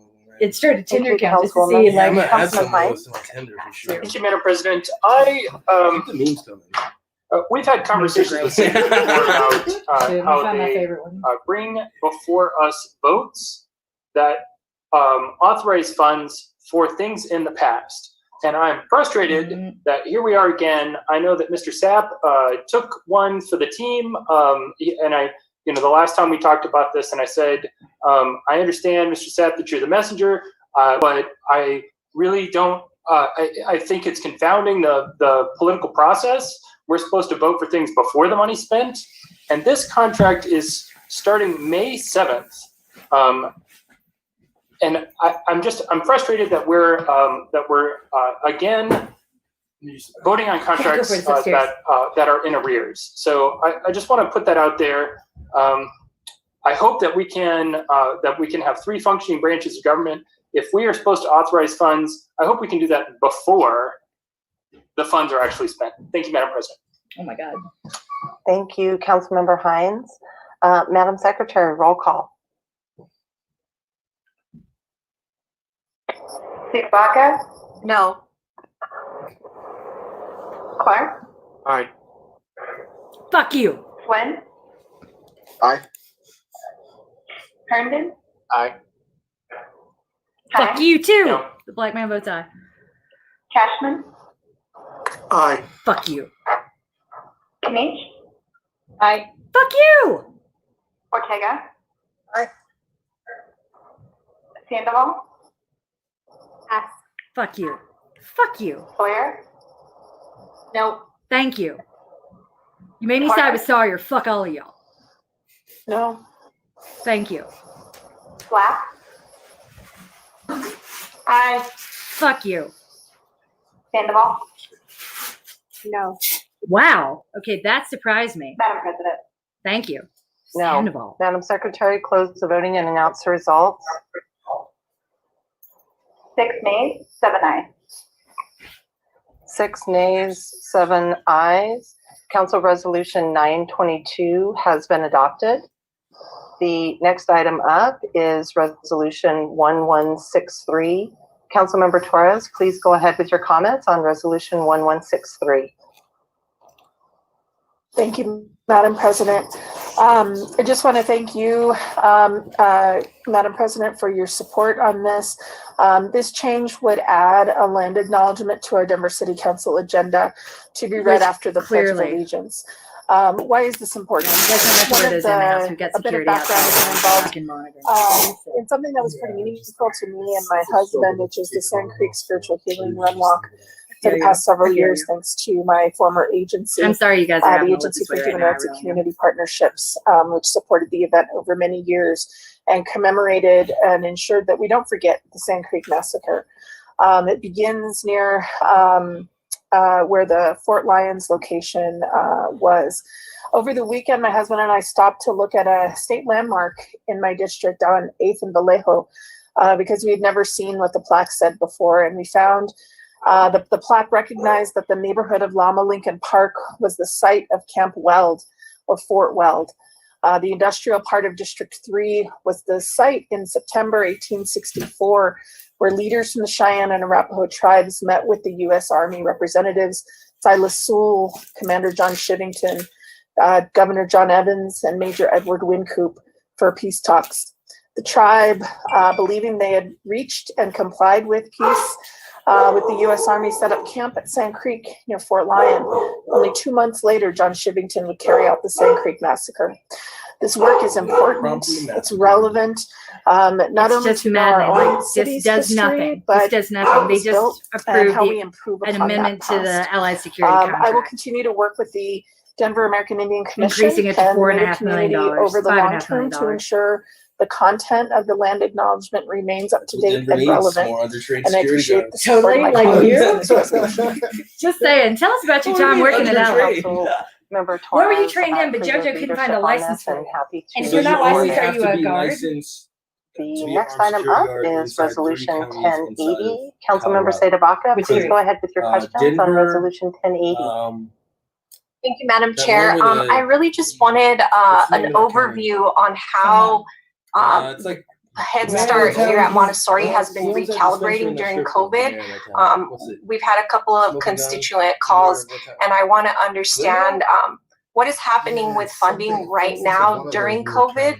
How are we allocating it when we're not able to accept kids in person? Whoa. Okay. All right, we've got Mr. Al Martinez Glendale, up to answer Denver, your and question. like there's like a third one. Thank But you, the rest of Councilwoman. Colorado So, to be an armed security guard. Funding has continued uninterrupted There isn't any and will required state continue required training. uninterrupted State license. That is for the amazing. foreseeable Denver exercising future. license that they We are in the complaining this process guy of doesn't have. awarding amendments That to the consists base of like a contracts that 12-hour were training, funded as NRA of training July class, 1st. and like 100 But you're absolutely right. Services have been interrupted. We have many Jolon wasn't programs the that are only one who operating, worked as an armed security guard inside of Denver without an exercise strenuous license. conditions. I can attest We to that. have some programs that operate in-person learning, That'll be fun some too. that operate a hybrid model, which is So a back combination when of I in-person stopped going and out, learning. Some are there was doing it was for the 100% protests. home learning. Um, And so it there were varies some. I across the referred to them as delegate grifters who agencies kind that of we fund. came to the But forefront and funding has not been promoted interrupted their at all. background as a private security We guard. have I'm a like, bill just because that you watched the cash another walk set out of to Chuck E. amendments that will be Cheese coming a couple through that nights a will be week. awarding That does not mean Head Start you know COVID anything about funding, private security, much which less armed will security. support It was kind of amazing to some watch summer them operations that just were lead funded, people into situations with just a few Kevin. And I'm months like, ago that took place wait, a if few you were months an ago armed guard, when I gotta most ask. heads up programs are not open. Were They you were allowed guarding? to request funds to open. What? I can never under get straight COVID, answers out of and it, we but it's gave just them, anyone that and their mother permission, can say, and now we're going to I was give an them armed guard. the money that was There's no associated standard for with it. There's no opening. license for So it. There's no training varies for it. really across All the you have to be, and agencies if you're that we ex-military, fund. We also they're have like, oh vendors great, that you are already know what providing you're doing. They services, just will put whether you in on health, detail and mental sell your health. background Some as of these opposed to services prepare are you for being what it is you're provided about to do. remotely because with the rise in cases, I feel like that should be vendors some are not part of this allowed to go discussion into the here centers, the about health allied department security, but rules. no. So I think under the circumstances, we are doing a very tremendous job in meeting the needs of the families that we They serve. want more thoroughly trained security guards. Is it possible, and thank you for those That way they don't know what the term answers, needs to be is it in, possible who, what, when, to where, see why? a breakdown of the 321 children that this is paying for, what kind of service they're getting, if it's the in-person, the hybrid, or the virtual? What? Sure, it would take me a little bit of time to do that because the Mile High Early Learning has children all across Denver. They're in multiple neighborhoods and in zip codes. And so, but I could surely put that together and give you a good idea of how many are in 80205 at Wood Center, how many are in 80219, just throughout there. Primarily though, in Northeast Denver and Southwest Denver. That's they're traditionally where they have been located, but I could do that. I just need a little bit of time. That would be really helpful, just because I anticipate our modes of providing services changing. And I would love to just have an accurate count of who's getting what, and what there's a gap for, or what we need to be putting in place. So thank you very much, Mr. Martinez. That's it for my questions on that one, Madam President. All right, thank you, Councilwoman. The next item up is Resolution 1111. Councilmember Seda-Baca, go ahead with your questions on that resolution. She's the only one there. Thank you, Madam President. Same situation here. With Savio House, they used to provide respite care housing, and I'm wondering if the contract is exclusively the caseworker services, or if housing is included, and how caseworkers are doing their work right now during COVID. All right, I believe we have Rachel Goldberg here ready to answer, or Aaron Hall. Hi, I would direct that call to Erin Hall. She's the program administrator over that contract. Oh, you might have to mute, Erin. Yes, you're right. Go ahead. Oh, sorry about that. And actually, I might defer to Erin Stremming, who is another person that can speak more globally, because it's not just specific to this grant. It sounds like you want to know more about caseworkers and how they're doing their work. Nope, specifically on Savio House, it doesn't have a number of how many kids you're serving here, so that would be helpful too. How many kids are you serving? How are you guys pivoting during COVID for the caseworkers? And is this They never have including answers to respite any of these care? questions, and they get so mad at her for asking them. Thank you. I can answer that question. First of all, Savio House, just to kind of give an overview, they have two branches overall. They do have their treatment side, which the treatment side did used to it shouldn't be a hard operate question, a right? residential treatment center. A fucking number, The please. contract that this money is through is with their fiscal agent side, which is the Savio Management Group. And so this money actually funnels through Savio House through our Denver Collaborative Partnership Program, which is actually Denver County's CMP, which is Collaborative Management Program, which is funded primarily through House Bill 1451 that was created like 15 years ago. So that's the structure. So Savio House actually doesn't provide the services. They're the fiscal agent for DCP. So that the money through this grant through the federal government comes through the state and then through the county, and then we give it to Savio House to manage. They do not provide respite care through this money. They provide intensive case management and family advocacy. Wait, my that family could photo? include services in the community. That could include possibly sometimes rental assistance. That also, I mean, I have black children. Could include some of the impact that COVID has had on families. It's really needs-based on family to family. Oh my There God. is a lot of flexibility on what we can and cannot provide. Oh, that this page doesn't program. exist. And that was part of the motivation to have it go through DCP, because we Fun, JoJo. can have access You can play that to game. provide services to families outside of the child welfare system. You can So send that how to me so I many can send it to my families is husband, it please? serving? This year, right You might now, not fear me. it's 35 families And you right shouldn't. currently this year. There's only one So, person and I fear. the grant is anywhere from 20 to 40 is how it was written from the federal government. And is there a way, since Savio is just the fiscal agent, is there a way to get the that's on report his Twitter from right the now? direct service provider on what the funds are being used for? That's Yes. so dumb. Yes, we do have a budget. I could follow up with them to get the breakdown of how the funds are spent. Awesome, thank you. That's it for my questions I'm on gonna that make. one. I'm gonna download that, and with your permission, All right, I'm gonna make great. that my Facebook cover photo. Thank you. The next item up is Bill We should take a real one. 1110. Fuck 'em. Councilmember Seda-Baca, go ahead with your questions. Well, we on have the Bill family photos, family Christmas card photos. Thank you, Madam Yo, President. Christmas. You should send some Christmas cards out. I'm There's a sure lot some of of the good stuff on here tonight, and I was a former We were youth planning provider, on so, doing having been a provider Black for Block summer Christmas youth cards, employment, November 15th. and So- right in the middle of their Come on shift, down. You gotta DPS sit in that being position. the I mean, prime Jesus Christ. contractor, essentially. I'm curious about how Oh my God. DPS with partners was able to recalibrate during the COVID summer and how these dollars were paid out to youth. I know we're extending it, so I imagine there were some complications, but really would just like to know how we recalibrated, where did the money go, and how many youth were served. Yeah, did she just ask the same Thank you, question Councilwoman Sitabaca. This is Tony Anderson. I get to be the Director of Workforce Services for Denver She had to Economic because he Development didn't answer it, and this is where Opportunity. she gets in trouble. Really appreciate the questions and the call out and the opportunity to talk about Summer Youth Employment Program this year. As you would all imagine, it was an interesting summer, and we are really proud of what we were able to do in partnership with Denver Public Schools. I have Eris Subiador here. How many joining fucking me, and children we'll do you look to him service? To talk a little bit more about the program specifics and total numbers served. But essentially, we're here today or tonight asking for an extension of this contract for two reasons. First reason being to extend the amount of time that the youth have to actually complete the virtual job readiness training. I'll talk about what a normal summer looks like and provide a little context to this, but essentially reason one is to give the youth more time to complete those virtual job readiness assignments.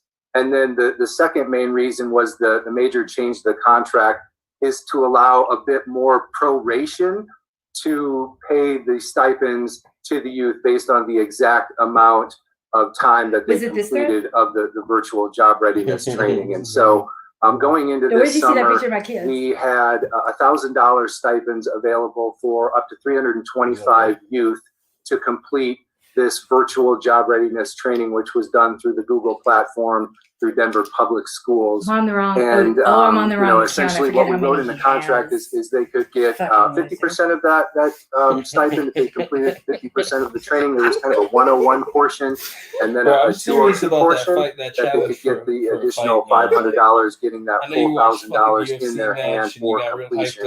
And he took it down and put it back up, blacking out my children's faces. Completed 75%. Thanks, jackass. 25%. Real kind. Give them 0 or give them just 500. If we want to talk about things, Joey, I got a question. Why didn't you say Benny? This year was to get us, you let your brother die? 2.5. He was a baby.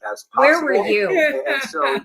I mean, you're such a tough guy now, but where were you when your brother needed you? Isn't that why you wound up in foster care? For the placement. Or was it because you got your arm broken?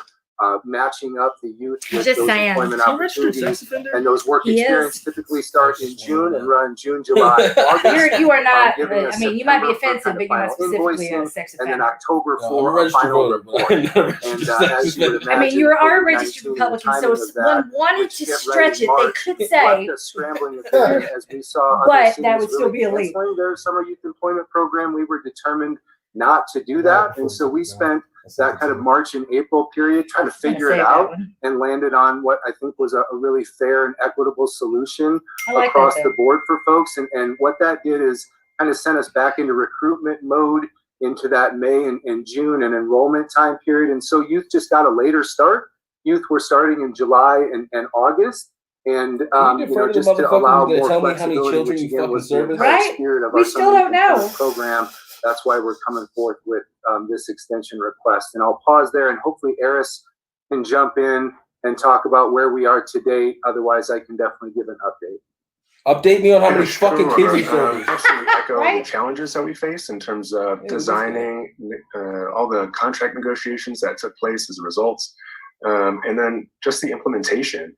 I think it was a lot for us to expect our participants to continue and to move into the virtual space and have all that screen time, etc. Motherfucker, how many kids you serve? They're doing it, right? Most of our youth onboarded in July, but just haven't completed the pace that we expected. So we're currently serving. Yeah. What's that? Just looking for the numbers, how many students are currently in the process of receiving their dollars? That's it. 306. How fucking hard was that? It took forever. Awesome. Well, I will touch base with you guys when you start administering the rest of those to find out completion percentages and what was more or most common. Where did they stop at? Just because, I still am engaged in the youth development world and very curious to see how we continue with this. So thank you. That's it for my questions on this one, Madam President. All right. Thank you, Councilwoman, and thank you, gentlemen, for joining us and answering those questions. The next item up is Bill 1106. Councilmember Torres, will you please put Council Bill 1106 on the floor for publication? I move that Council Bill 20-1106 be ordered published. Second. Thank you. It has been moved and seconded. Questions or comments by members of council? Councilmember Sadabaka? Did anyone ever die on Madam your watch when you President, were there that week that you were working as a security guard? quickly explain to the public what a bond is. A bond is a loan. A city passes a bond to pay for a range of different things, from deferred maintenance to new capital projects, and in some cities, not Denver, but in some cities, housing. Once a bond is authorized by the voters, the city can draw on the loan to pay for those approved projects. Whoa! The bond dollars are issued in phases, and this current issuance has been accelerated with the justification from the mayor I just want to say to complete projects during the global pandemic will jumpstart our economy. Oh, that's that not to very me nice of you feels to like say. saying that when I'm unemployed, that I should spend on That's my white credit supremacist, card right? Like I with no always real say. way to pay it back in order to jumpstart my life. Some of us spend our money that way, and with personal finances, that's a risk, and the risk is much lower. But when we do that as a city, we place that burden of paying our annual loan payment of hundreds of millions of dollars over the collective power of the taxpayers. And so right now, our taxpayers are struggling. They were struggling before COVID. Skyrocketing property taxes are at the root of involuntary displacement and rent hikes. So I, in good conscience, cannot approve an accelerated issuance that will saddle our taxpayers with more debt as a city in such uncertain times. I love times that are calling for a much more careful spending and attention toward an uncertain future. So I hope that my colleagues tonight will see the wisdom in not spending beyond our means in the middle of this crisis and allow us some time to recalibrate as a city before we issue more debt. Thank you, Madam President. Thank you, Councilwoman. We've got Councilwoman Black up. Thank you, Madam President. I was just wondering who might be in the meeting from the Department of Finance to talk about the legalities of this bond. It was approved by voters in 2017, and we have 10 years to complete the projects. And so I think Michelle Johnson might be on the call, and she can address that. Or maybe somebody else. I'm not sure who's. This is Michelle. Yeah. Oh, there's Michelle. Go ahead, Michelle. Yes, so thank you, Councilwoman Sidibaka, for your comments, and Councilwoman Black for that just now. Your statement is correct. So once a GEO bond program has been authorized by voters, we do have 10 years to issue the bonds before the program or before the authorization becomes viewed as stale. And so there is that time limit from when voters authorized the election in 2017. I'll also just note that our GEO debt is currently well under it's gonna be fun. So was it $1,500 that he said he got for the I will do that shit for free, yo. I'll give you $1,500 if you let me do what I want to you. Ooh. They're gonna put me on the registry after that motherfucker, son. Real shit. We both gonna be on that motherfucking registry. Ooh. The amount of so beautiful bond principal or bond interest mill levies that we plan to levy for 2020 or 2021 collections. So that doesn't change irrespective of whether these new bonds are passed through or not. All right, thank you, Michelle. Could you restate, Michelle, what city agency you're with, please? Oh, I'm sorry. This is Michelle Johnson with the Department of Finance. All right, great. Thank you. Councilmember Black, do you have any follow-up questions? No, just that there also is sort of a refinancing element of this. Michelle, do you want to comment on that? Absolutely. So the item for approval consists of two components. One is the new for the Elevate Denver Bond Program, up to 170 million of par. And then the second component is about 290 million for the refunding of our 2010B Better Denver bonds. And that portion is to achieve interest cost savings. So it's fine. We usually have Under better current market turnout than conditions, this, but we're I guess maybe it's anticipating the ability to achieve about didn't get the 57 memo million of about what net tonight is. present Plus the value budget's savings on the complicated. refunding piece, which is an offer pretty significant. to Jeremiah Elliott, so I And as just we of talked about lawful in human combat committee, in the MMA octagon.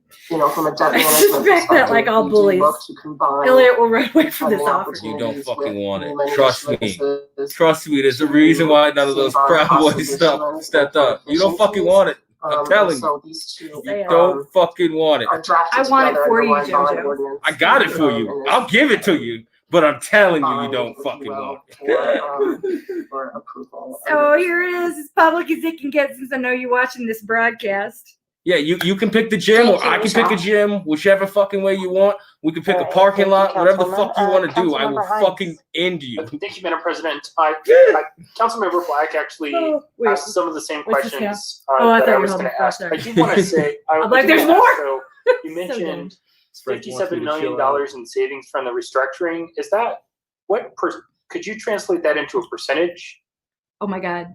I love the can you do math questions. That happen at City Absolutely. Council. That's about 19.7% of our refunded bond. Have you, in your experience, ever gotten that or realized anywhere near that kind of cost savings from bond issuance or bond restructuring in the city of Denver in your time? No.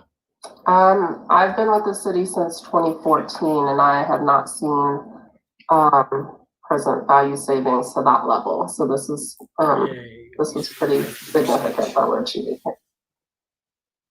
Okay, thank you. I mean, I guess, so I have a financial background, and I would say this is actually good for the citizens of Denver to take advantage of the interest savings from 2010 to the present. We're saving more money for our citizens by doing this restructuring. Thank you, Madam President. Thank you, Councilmember. Councilwoman Ortega. Thank you, Madam President. So I wanted to ask a couple of questions and then make a statement. Michelle, are you still on? Mm-hmm. She is. Okay. She is. So when I had my briefing, one of the questions that I asked was about our commitment to local hire, and by now making sure that we're working towards goals instead of just continuing to call this a pilot project. We're well past a pilot in terms of ensuring that these particular projects, which will create a number of jobs for people who work in the various construction fields, will actually be paying livable wages to the people working on the site. And that has historically been one of the benefits of doing bond projects, particularly when you're in economic times like we are now, because it's actually putting money back out into the community for, you know, all the various supplies as well as the wages that are paid, which then those workers spend money, you know, throughout our community as well. But can you tell me where you guys are at with a commitment to being beyond calling this a pilot program and now ensuring that we're setting goals on the hiring? They're pretty well locked out. So can you just speak to that? If a person were to hack in, it trips a bunch of I think Scott alarms, Richrath from our team booby is going to take traps, that one. so to speak. It's kind of mine. Okay, Scott, appreciate you. And we I'm take serious sorry I issues. didn't give you a heads up that I was going to raise this again tonight, but since it was called out, I thought I would just, you know, piggyback on it being called out to ask where we are. You're I can't hear you. Councilwoman, can you hear me now? Yes. Great. Thank you for that question. This is Scott Richrath. I'm the program manager for the Elevate Denver Bond Program. And we're actually proud of the accomplishments we made when this was a pilot in its early issuances. Several projects that made up that pilot were Elevate Denver programs. Many of them were under contract for construction prior to the outset of the program. So they were, in some cases, for the contractors, voluntary programs. And nevertheless, our program management office works on a regular basis, monthly or more, with Marcus Johnson and the DO group that spearhead the workforce development program. We are pleased to say we will be moving from this pilot now, and in fact, with issuance 4, have targeted a number of projects that would be great candidates now to enable the city to firmly establish this program moving forward. In fact, just last week we shared that list with Marcus Johnson and the team. We have a meeting set for just after the scheduled adoption of issuance 4, if that should happen, to go ahead and outline a plan for those projects that have capacity and ability to move into the workforce program. We've analyzed all projects that are 0 to 5 million of anticipated construction, 5 to 10 million of anticipated construction, 10 to 50, and 50 million or more. A lot of our large projects were early in the program. They were partnered with our city partners such as Denver Art Museum and Denver Health, which had large dollars of construction. Those were already under contract before the program launched. But we do, however, now have a number of city-led projects with dollars in issuance 4 that would enable us to firmly establish this, graduate out of the pilot program and into a more permanent program. But again, the Elevate Denver Bond Program won't lead that. We will be a partner to DIDO, and that workforce development team will run point on that for both bond and non-bond projects alike. So Scott, can you identify kind of what that percentage looks like of those projects that will incorporate the commitment to the local hire? Yes, I can speak in rough terms. From a number of projects standpoint or a project count standpoint, it will be relatively small. There are over 450 total projects within the 10-year program. But from a dollar amount standpoint, it will be substantive, perhaps, when all is said and done. More than 50% of the dollars would be eligible to participate in this program. Looking forward, we have large projects that have more than $15 million of construction, such as Westwood Recreation Center, that would become part of the program. So when we tally up the total dollars, it will be a much larger percentage than if we look at the individual projects. We have, as you know, Councilwoman, a number of projects that are from $50,000 irrigation sprinkler renovations to $250,000 paving projects where we're just laying asphalt. Those are not ripe opportunities necessarily to put large numbers to work, but the bigger projects, particularly those that are vertical construction projects, recreation centers and whatnot, will provide great opportunity.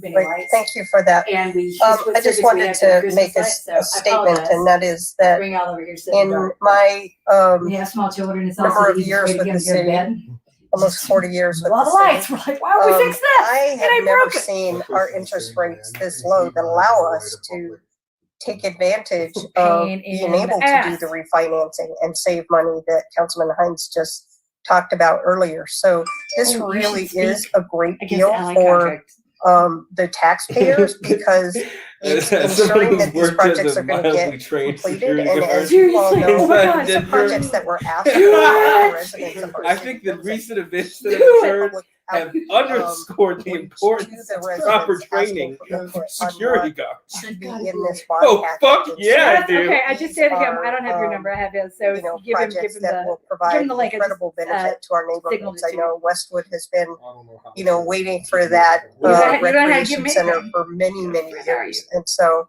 I just want to say I'm delighted to support it tonight. Thank you.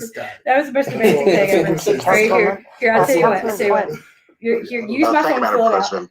Most of what I wanted to say has already been said, so I'll be very brief. I would have thought that the effectiveness of stimulus spending, infrastructure spending, would have been adequately demonstrated by FDR many years ago.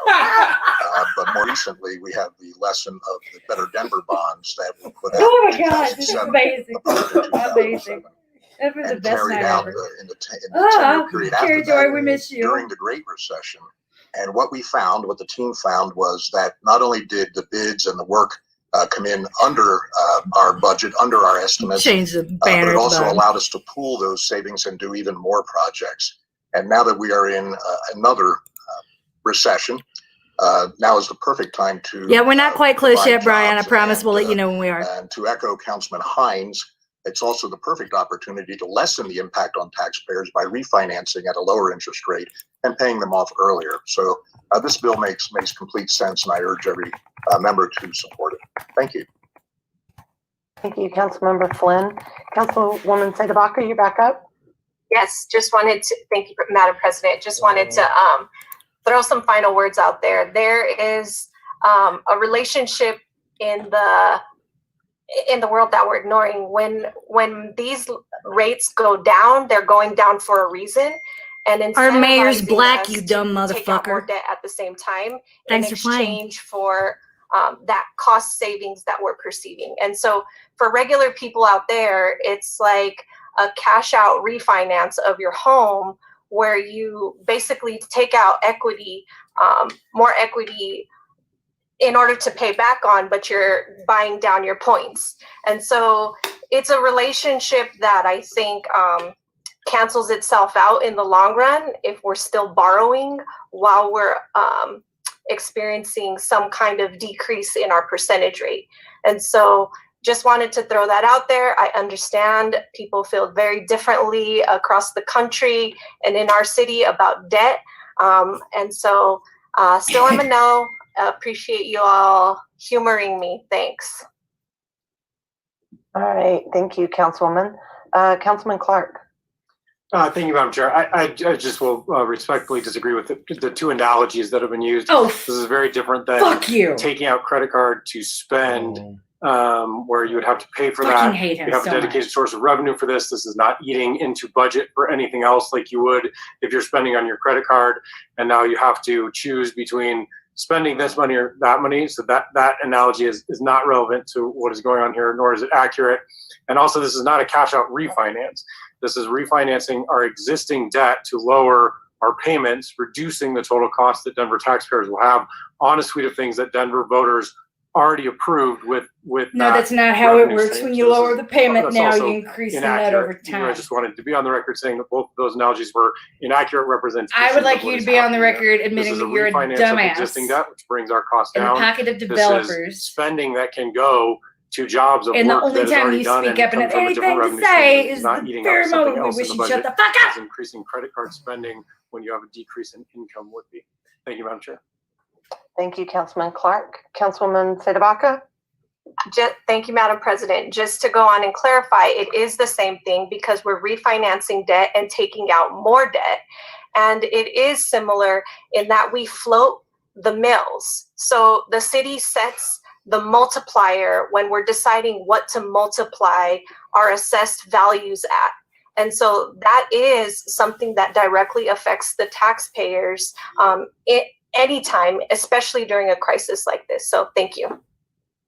Thank you. And just a quick reminder for folks, we've got 2 more items on the call outs and then 3 hearings tonight as well. Hearings. And so thank you, Councilman. Councilman Hines. Thank you, Madam President. I would agree with Councilmember Sedabaka. We are refinancing debt. I would disagree with Councilmember Sedabaka. We are not taking on any more than the people have already told us to do. Thank you, Madam President. Thank you, Councilman. Madam Secretary, roll call, please. Yes, they do. They really fucking hate her. Sedabaka? No. Trump is investing Clark? $500 billion into our black communities. How much black is the communities? white bone investing? Like what white bone? Aye. What's the white bone? Is that like the black hammer? I don't know. Can you elaborate on white bone?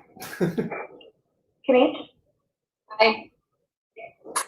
Ortega. So I gotta ask, how the fuck did you end up being a security guard? You were smart, dude. Like you were really smart. It is a New York thing. Sawyer. I mean, it is unbelievably easy to get an armed security job inside of Colorado. Yes. Which I think is something that should be talked about. I agree. This is why we need to comment. Specifically for this allied security contract. I'm a jackass, and I've done this job. Just telling you, they ain't no Yeah, standard. you guys all know who I am in Haven. I was the armed security guard. Don't we need a little? Don't you think we need a little more screening? Don't you? Councilmember Sadabaka, go ahead with your question. Yes! Goddamn, yes! Thank you, Madam President. I am curious about the source of funds for this agreement. This is amazing. Is this the tax, Oh my God. the revenue source that we had voted on for? Oh, I love your puppy. Basically to address food injustice.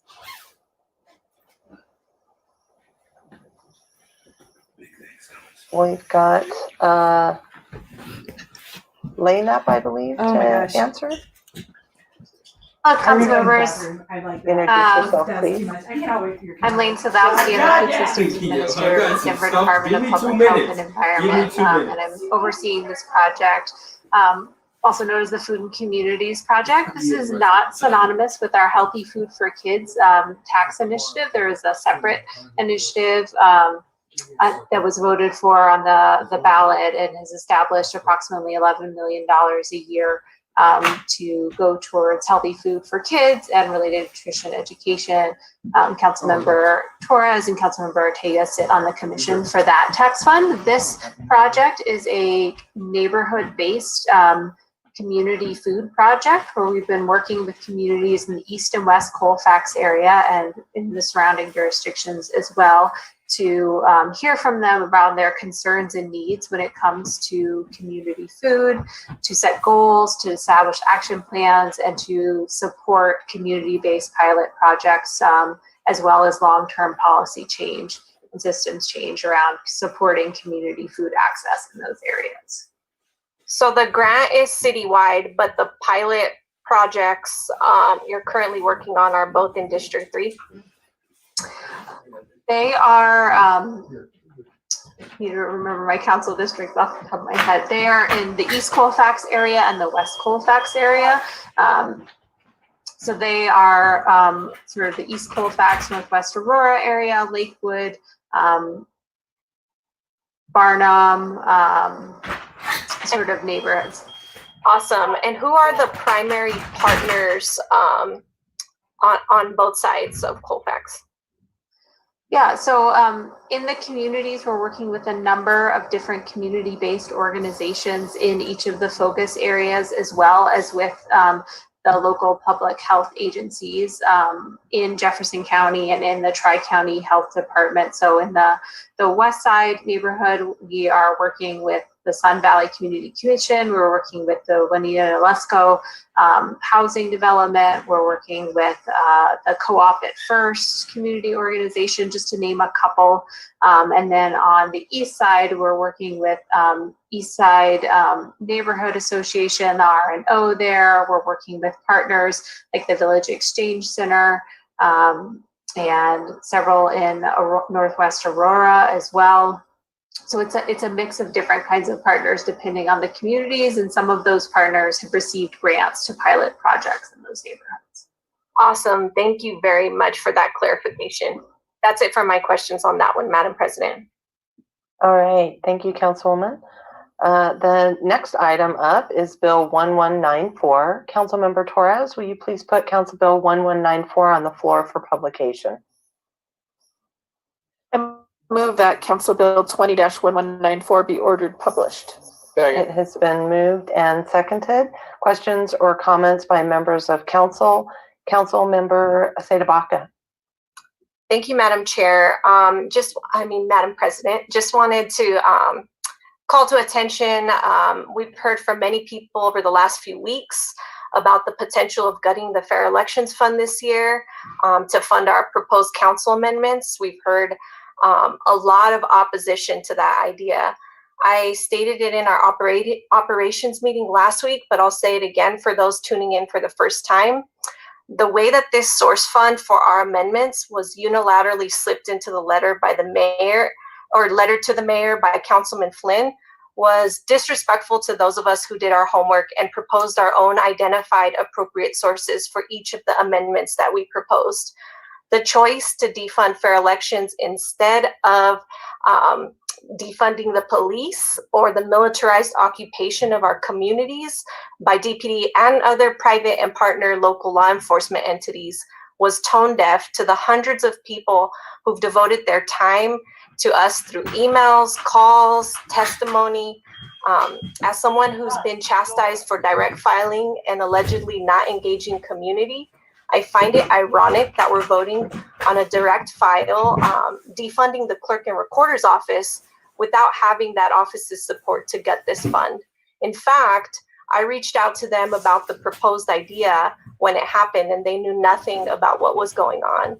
And so I hope that my colleagues will recognize the self-serving nature of defunding the Fair Elections Fund, a fund that could potentially help pay for a challenger to take any one and all of our seats. I hope that with that recognition, that you will not give the public a reason to come for your seats, colleagues. Please vote no tonight and show the public that we respect them enough not to undermine fair elections and this fund in its very first year of implementation. Thank you, Madam President. Thank you, Councilwoman. Councilmember Hines, I had to call you out as well. You had asked to call this bill out, and so out of respect, do you want to go ahead and say your comments? And then I've got Councilmember Flynn up. I can defer to Councilmember Flynn and go after him. Thank you. Okay, great. Just wanted to make sure I know that both you and Councilmember Sadabaka had called it out. Councilmember Flynn. Thank you, Madam President. First off, I didn't slip anything into the letter. I didn't write the letter.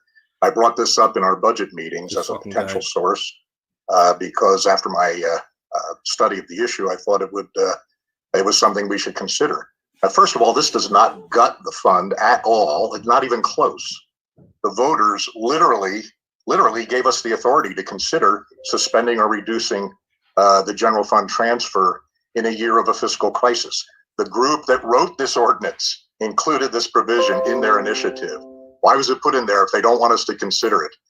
This does not override the will of the people. It literally uses a provision in the bill that the citizens wrote and gave to us. If the sponsors didn't want us to consider this, they shouldn't have included it in the law. Secondly, this bill does not do away with the fund, and it leaves the fund with more than adequate resources to meet the demands of candidates in the next election. I would not have pursued this without first doing my homework on it. I take great pride in doing my homework on bills and coming prepared. It is effectively a $500,000 reduction over the 4-year period.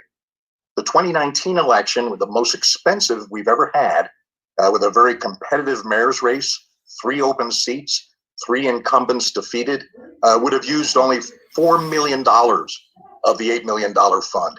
Even the sponsor of the original initiative, with whom I worked to rewrite this into a more workable system with the clerk's office and refer it to the ballot in 2018, they ran a simulation of the 2019 city elections, assuming that the Fair Elections Fund would have been in place then, and published it on the website, on their website, showing that up to 2.5 weeks before the May election, only $2.7 million would have been distributed among the 51 candidates.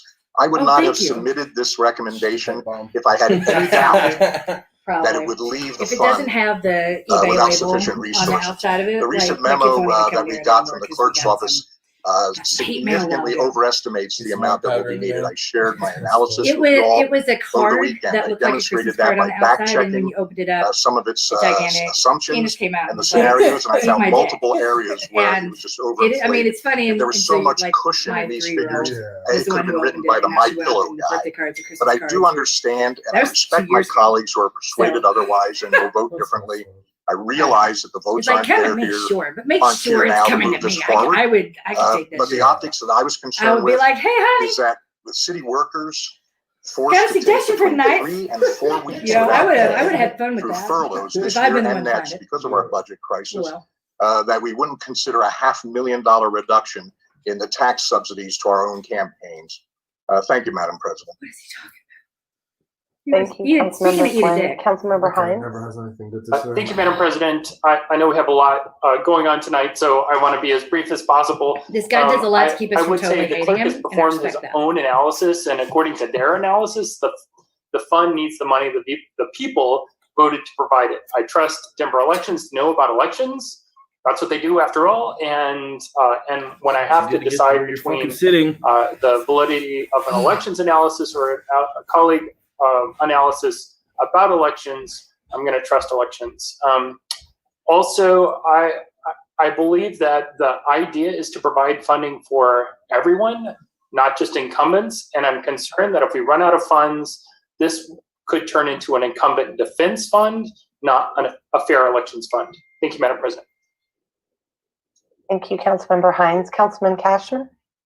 Thank you, Madam President. I'll just start by saying that I totally reject the notion that anybody is considering this issue on either side in some attempt to No. There are gain two public advantage comments tonight. in any future election. There's a When second this public topic comment was first specifically brought on up, the I thought, allied well, if security we contract, wanted and to everyone who signs borrow, up say, gets $500,000 and get it replenished the next year, that might be something I'd consider. But after receiving Mayor's response to our list of amendments, I felt he got a little bit carried away with diving into that fund. I have great respect for Councilman Flynn, tremendous respect for Clerk Lopez and his staff. I would tend to lean towards the clerk's assessment of the landscape, but mainly we have no idea what this is, how much money we're going to need. And even more concerning than that is we have no idea where our country is going budget-wise. So I'm going to take the conservative approach to protect the fund our voters passed. I know. Thank you, Madam President. Thank you, Councilman. Councilwoman Ortega. Thank you, Madam President.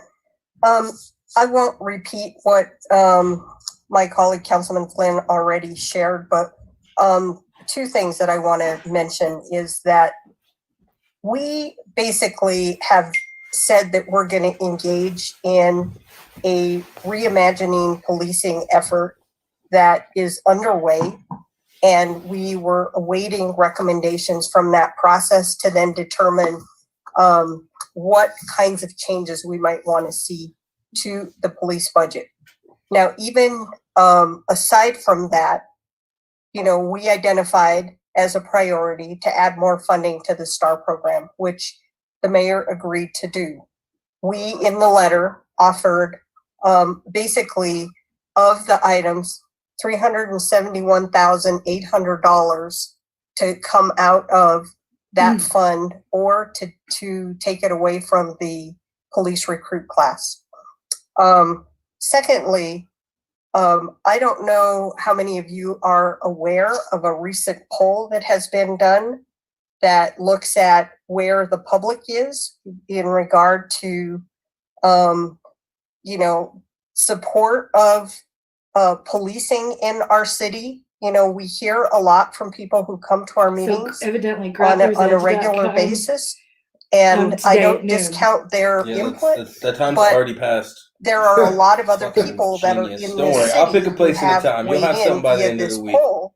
I'll And find a gym for you. I'm Don't trying worry. to pull it up I'll manage to as we schedule a speak. time that hasn't already passed. But the bottom line Genius. is that when you look at, Mom must have really and I'm dropped you on the happy head a to couple share it with too you many all, times. that You it's sure you need saying another that ass whooping? 60% I'm gonna give it to you, but I don't think you need it. responders. I don't think she. One of the questions was asking, do you want the police to spend more or less or the same amount of time in our neighborhoods? If my kid came out looking like that, The answer was 60%. Just say you don't want to trigger the poor boy. More was 24%, and less than 16% Jeff says was trigger warning. to Free thought zone. on less.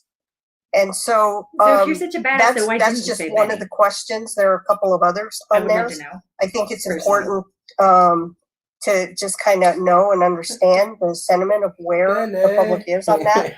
And then the last thing is today's economic times and the challenges we're dealing with our city budget have never been worse than they are today.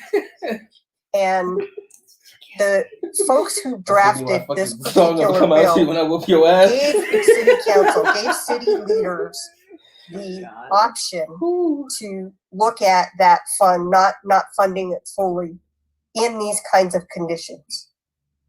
And so to see the full court press that was put out by the very, leader who spearheaded bringing that forward to try to, dictate to us that we should not be using this. And, again, I don't want to repeat what Councilman Flynn just said about how much money would be needed for the 2023 elections. I think, the conditions and the provision absolutely give us the authority to do that. I'm not sure why. And so given the fact that our letter suggested that as one of the funding sources, and now we're saying, we don't want to use it, I think is disingenuous to the process that we're going through right now. So I just want to share that I think this is absolutely an item that we should be considering to address some of the priorities that council has identified in a time that we're asking for money for a number of things when, everybody else was taking cuts. And, some of those are really good and important items. Jeremiah but Elliott. at the same time, everybody's cutting within adding to this budget. So Black I just Guns wanted Matter, to y'all. share my thoughts about where I'm Release at the Gun today. Show Thank is you. the time and place where you'd be kicking his Thank you, ass. Councilman Clark. Thank you, Madam President. I think that it's good that we disagree and that we all have different opinions. That's democracy at work. What I struggle with is the attempt to portray this as something that it's not, rather than having a debate and all of us advocating that there may be a better source of funding than what's proposed, arguments that I think have real merit. And I think we should be able to have this debate without resorting to dressing this as something that it's not. And I completely agree with Councilman Cashman. I don't believe that anyone is trying to do this as an attempt to thwart what the voters had in mind or to keep their job. I think this has to do with the fact that we have a huge financial crisis, and we're in that. So cut the we have a police bunch budget. of amendments that we as council asked to be included and want to change to the budget. So I just want to be clear, this does not gut the Fair Elections Fund. I believe, looking over the analysis, that there will still be plenty of money in this fund to fully fund the 2023 municipal elections, even if we were to choose to do this as the voters envisioned, even with this amendment. And voters approved this specifically with the provision that this is an appropriate thing to consider and debate in the midst of a fiscal crisis. This is the biggest fiscal crisis we've ever seen. So if this is not the time to at least look at this, then when is? That was built in to the bill. I believe that this is a responsible way to look at funding these things. And again, not that there aren't merit to other arguments about, hey, there's a different way to fund it, but I think that this is a reasonable option. I appreciate that Councilman Flynn, brought this forward for our consideration. And I do think that it's an avenue to fund these amendments without taking away from other critical city services that have already been cut during this crisis, and to retain plenty of money for the intended use in 2023. So I will be supporting it tonight. Thank you, Madam President. Thank you, Councilman Clark. Councilwoman Black. Thanks, Madam President. I'm going to say a lot of the same things that have already been said. I would never support an effort to override the will of the voters. Just as Councilman Clark just pointed out, this doesn't do this. In fact, the Fair Elections bill that voters approved allowed for this very scenario when the city might be in a budget crisis. Following up on what Councilwoman Ortega said about our financial crisis and Councilman Flynn's comments about the sacrifices our city workers have to make when they are taking 3 or 4 weeks of unpaid furlough days. I think there's no other better indication of the crisis that we are in right now.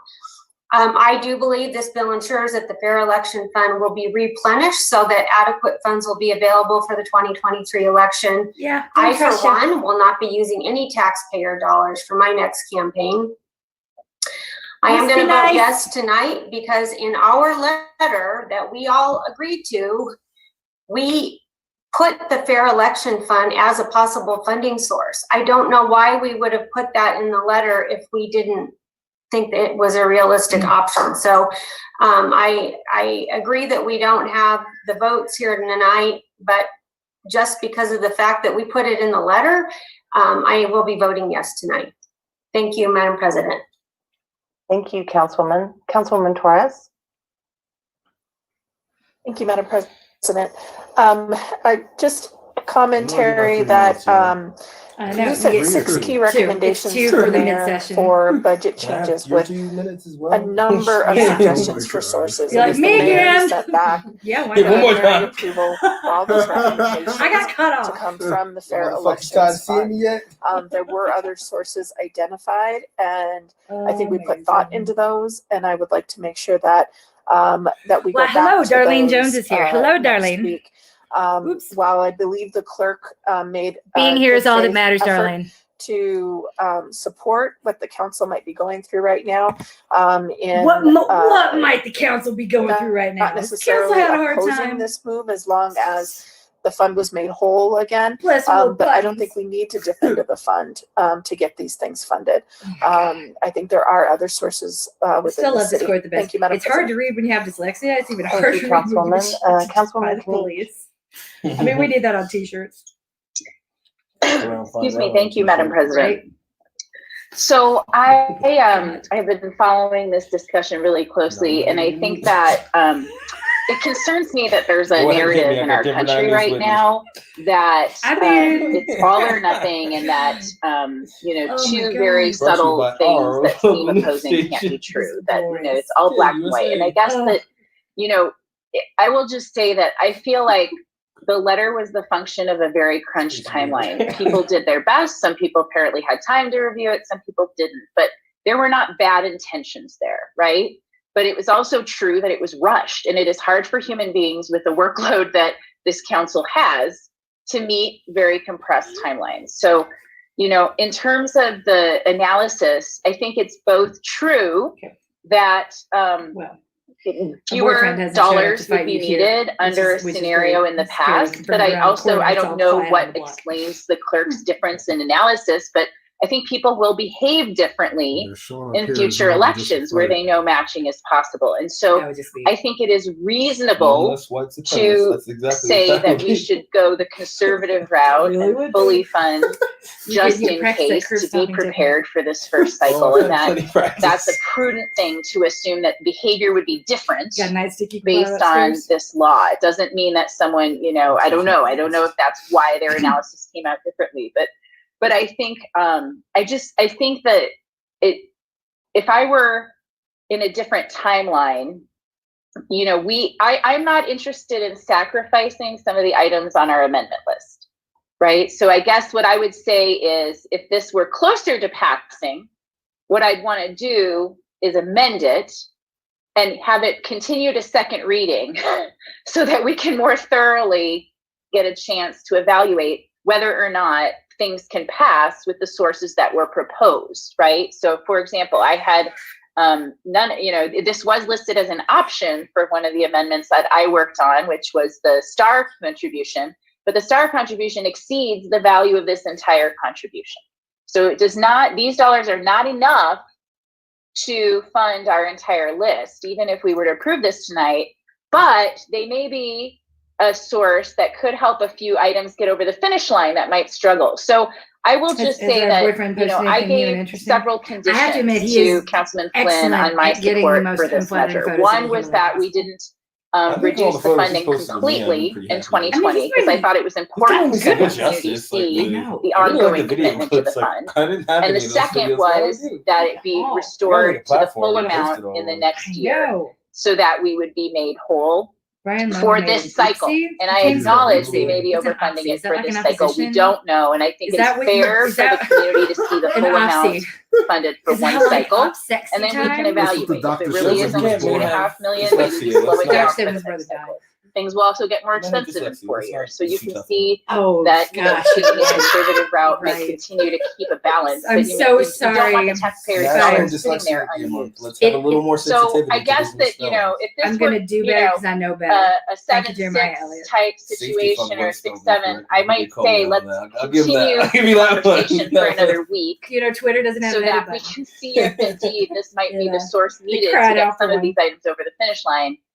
But I would amend it to, you know, change the restored amount. I'm not going to do that on first reading because I think that it's likely not going to pass. But I just want to describe the fact that it could be a situation where we fund some items from the sources that were suggested because there were very important reasons for those sources and they're reasonable sources.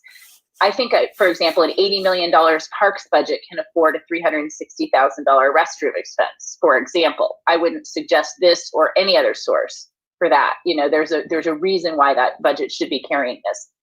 But it may be that other items do, you know, need these dollars. So I guess that I just want to reiterate things that I've heard from people on both sides, which is that it's important for the community to have trust. And for them to have trust, I think consistency of funding. And Darlene, are you related to Terrence? Level, just for context for our guests here. Because we do have a fiscal crisis. And I do believe, I just want to be clear that if I vote no on this tonight, I am in no way, shape, or form saying that it is inappropriate to reduce the payment with the very first care run for justice. That's why I missed the shooting on and it may be appropriate, and the goal then is to catch it I'm back sorry up. I missed that first rally. And frankly, if this wish I'd been around for the ever first have a stuff too. situation where we had more qualified candidates than this fund could support, oh my we God, would have a moral obligation to run all of them, supplemental. basically so all frankly, of them except Candy Sadabaka. And out of a total of 12, we have 7 should be who how many pretty dollars much are needed, consistently and it is our moral obligation to fund that. And that is what we have a contingency fund. Every year we have a 2% contingency fund, even in a recession.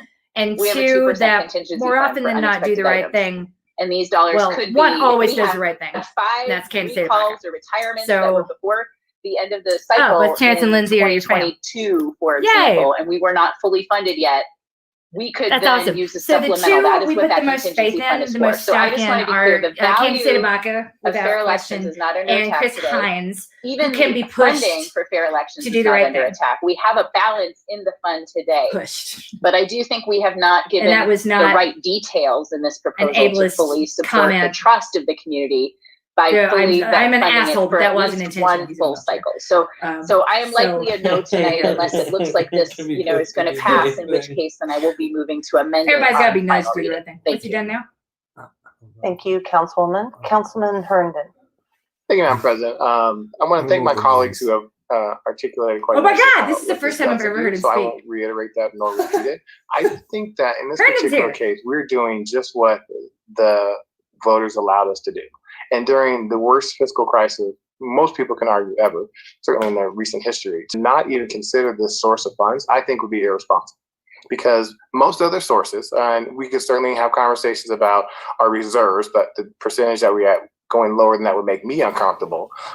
Taking from other sources will require more cuts to our city. And I believe that our city has had enough cuts, particularly for 2021. So considering utilizing some of these funds so that our city agencies wouldn't have to take even more of a deeper cut, I felt fiscally was a prudent way to go. And that's why I am supporting this moving. And I would certainly hope this would be something that we would consider to do. But I certainly appreciate the dialogue and reasons why we should. And I don't have any ill will towards the clerk, because if I was clerk recorder, I would have concerns as well. But I think we should acknowledge, no matter which analysis was done, clerk and recorder's office, Councilman Flynn's office, there are assumptions in that. And you have to make those assumptions. So I support this moving forward, and I hope that my colleagues would consider it. But if not, we're going to have to make some hard choices about where else we're going to make cuts. Even more painful, deeper cuts. Thank you, Madam President. Thank you, Councilman Herndon. Councilman Hines, I have you back up in the queue. Nice. And that is my daughter. Thank you, Madam President. Just 2 quick points. I do want to thank all my colleagues for the reason conversation that we're having, and I respect everyone here. The second is I would disagree that the Fair Elections Fund Opened the bedroom door the other day and told us that he needed a little brother. that just because the Fair Elections Fund was in the letter that we all agreed to it, and the day we had to provide, or the day we had to provide edits to the letter, I did share my reservations about adding the Fair Elections Fund and encouraged its removal. It's remained in the letter. So I just wanted to point that out. Thank you, Madam President. Got you. Thank you, Councilmember Hines. Councilwoman That is my Sandoval. notebook, and no, you can't have it. Don't take it away because you took all my notebooks. So I have a question for the mayor's office. Is anyone on the line who could answer a question? Oh, wait, what's she asking? I want to hear a question. We have Sky Stewart. Perfect. On the line from the mayor's office. Great. Sorry, Councilwoman, can you repeat the question? I just was asking who was on the line. I didn't ask the question yet. Sky. Oh, great. Okay, thanks. I thought I missed it. No, you just wanted to make sure you're a panelist. Thank you. Yes.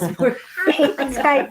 Well, you said you wanted more voiceover. In recent times, in recent memory, do you ever remember there being a budget amendment that came forward that promised to pay back a fund?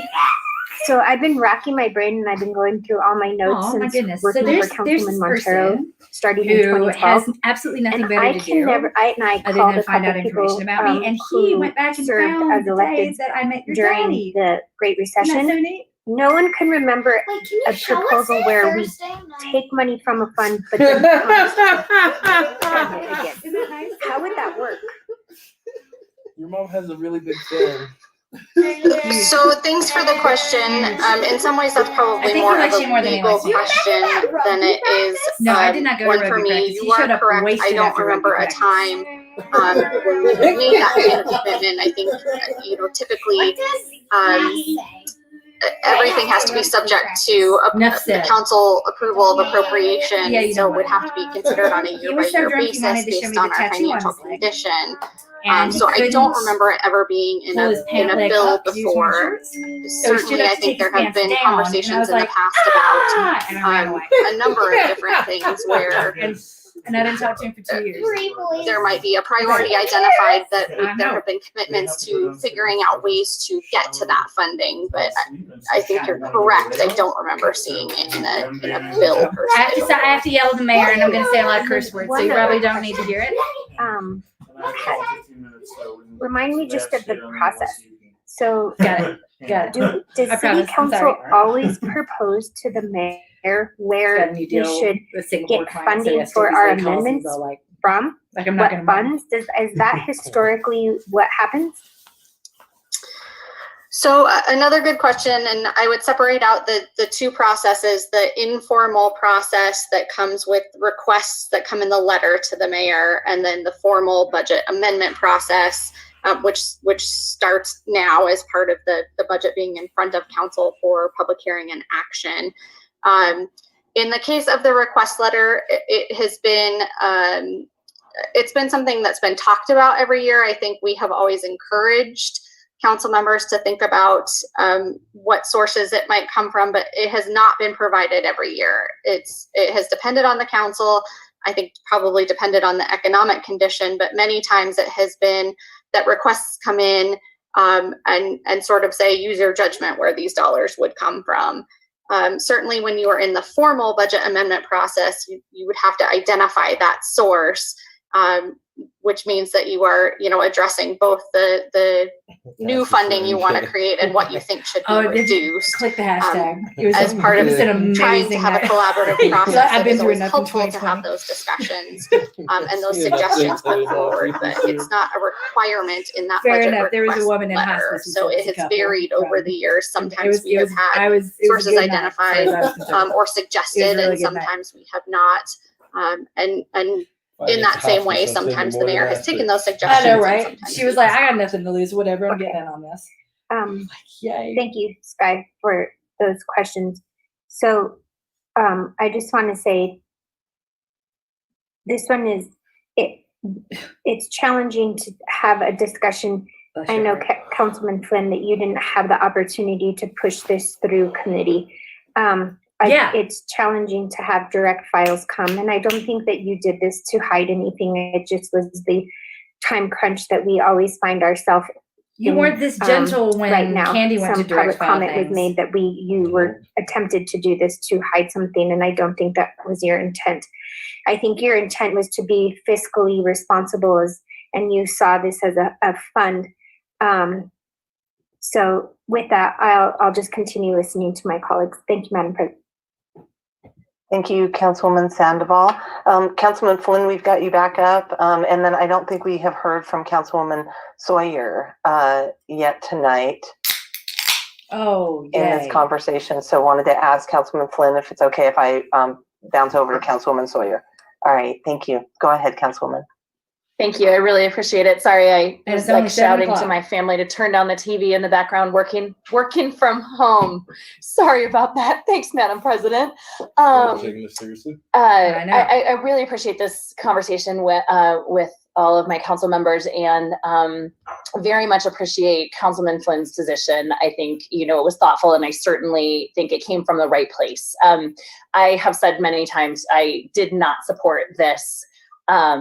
I did not support the Fair Elections Fund because I have Brian, a lot of no, we're concerns not. about We're still Citizens talking United, about and I don't defunding. know that We're gutting a the Fair Elections Fund without the federal government addressing Citizens United, and that decision makes this sense guy, Brian? because frankly, Say hi. until soft side spending in elections is addressed, it doesn't necessarily do any good to fix this side, to fix the hard side. That said, the voters have spoken. And I think, when 71% of people in Denver say that they want something, it is not fair for us to necessarily, change that, particularly in its first year. And, maybe if we had more information, maybe if we had historical data to pull from, then I would be willing to support it. Maybe if it were only 1 or 2 priorities that the mayor's response letter had pulled from, then that would be different. But the letter that came, I guess when I agreed to, sending this in consideration, I didn't expect the letter to come back to us from the mayor's office with almost every single one of our priorities being funded out of the Fair Elections Fund, because in $1.5 billion budget, every single one of council's priorities shouldn't have been funded out of the Fair Elections Fund. I think that put on council an unfair expectation and put us in a situation where we're having to have this conversation in the first place at all, and that is not something in $1.5 billion budget that ever should have happened in the first place. So that alone is why I won't be supporting this tonight, because I think we have $1.5 billion. We could shake some couch cushions and find money for council's priorities without defunding the Fair Elections Fund that 71% She's not of going to say Denver we need to voters defund the police, because she was the one that was having coffee in with cops. 2018. Her district really likes it. And I think that it doesn't make sense for us to tap this fund to this extent. We'll make sure you get the invitation without further historical data and information to pull Black from. guns So matter I and just blue wanted ones do to too. put that out there. Blue and thank you lives so much, matter. Madam President. Stop the domestic abuse. Councilman Blue lives Sawyer. matter. Blue lives matter really matter. Thank you, I Madam mean, President. I you wasn't can't be going to racist. speak My wife again, has a but black I eye. raised my hand only after So Councilwoman Kenich made her remarks, and I wanted to thank her for that. It was because of her remarks that I approached the finance office and the mayor's office to see, could we figure out a way to replenish the fund after this next budget, which is the worst year we expect. And could we possibly get up to the $2 million that I think Councilman Cashman had asked me to look at, and Councilwoman Kenich also. And the $1.5 million replenishment was about the maximum that I could get a commitment from finance to do. They had actually asked for more flexibility, and were and if Brendan is listening, we're a little upset when I actually put in the bill that it had to be $500,000 in 2022 and $1 million in additional in 2023, and that was the most I could get. So I'm sorry to say, Councilwoman Kenich, I don't think it would be possible to get to the a commitment for the full 2 million. It might be possible if we have a better recovery than we are currently anticipating. But I do want to thank, Madam President, all of my colleagues who spoke. It's a really difficult ask, and I understand all of your reasons for doing it. None of our votes is clearly black and white. It always requires a lot of thought and nuance. And so I appreciate the reasons everybody stated for whether they're voting yes or no. And that's all I have, Madam President. Thank you. Thank you, Councilman Flynn. And I'll go ahead and weigh in here before we do roll call. And so I appreciate how intentional all of you are. We had these same sort of conversations during our televised budget hearings as well, into our 4 days of deliberation. It was transparent. The public knew what we were talking about. And as being the president of council, if I failed on the side of trying to get us to compromise, I'm okay with that, because I represent all of you, and that letter was a combination of everybody's ideas, all the work we put together, and far be it from me as the president of council saying to one of my colleagues, Councilman Flynn, I don't think that's going to fly. I'm not for it. I don't think we should put it in the letter. We discussed it at one of our meetings. You know, there were opportunities for folks to edit it and look at it. I think the greatest disappointment is that we tried to be partners in this process with the administration.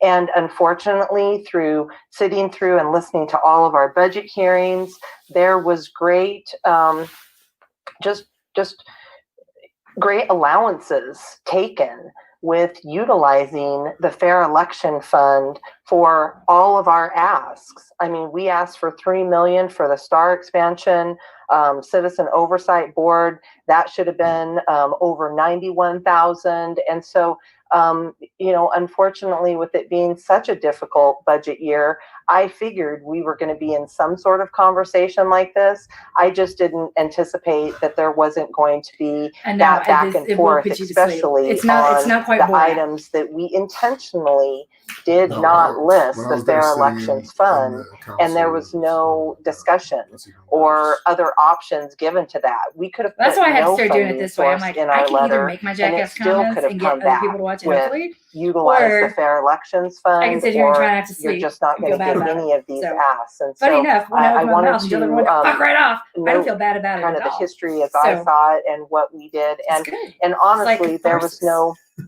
nothing nefarious around us putting something in last minute or Councilman Flynn trying you thought to it was nefarious slide when something Candy by. Sadabaka did it. We need to look at every single option out there to address what we have been hearing from our constituents since March. And that is the true intent. And for no conversation to be had to clarify, are you saying 3 million total for 2021, or is your ask 3 million? There was no back and forth. And to be tone deaf to the public around wanting to have more investment in the community from a safety and, quite frankly, from an anti-racist, anti-oppression lens, how we're looking at safety. No, you didn't. We've got to look at where we're going to pull those funds and be responsive to what our constituents and community You want to be anti-racist? Pull funds from the police. I look forward to working with you all during this week to figure out how we can make that happen when we get back together at council on the 2nd. I mean, right? To They have to go to look Fair at Elections Fund for that. finalizing the 2021 proposed budget. Madam Secretary, roll call, please.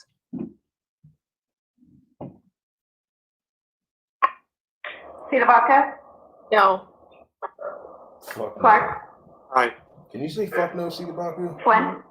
Aye. Herndon? Aye. Hun? No. Thank you.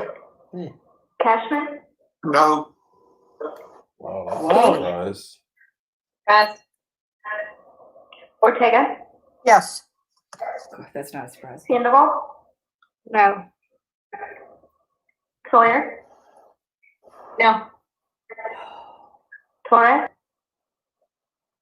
No. Whoa. Black?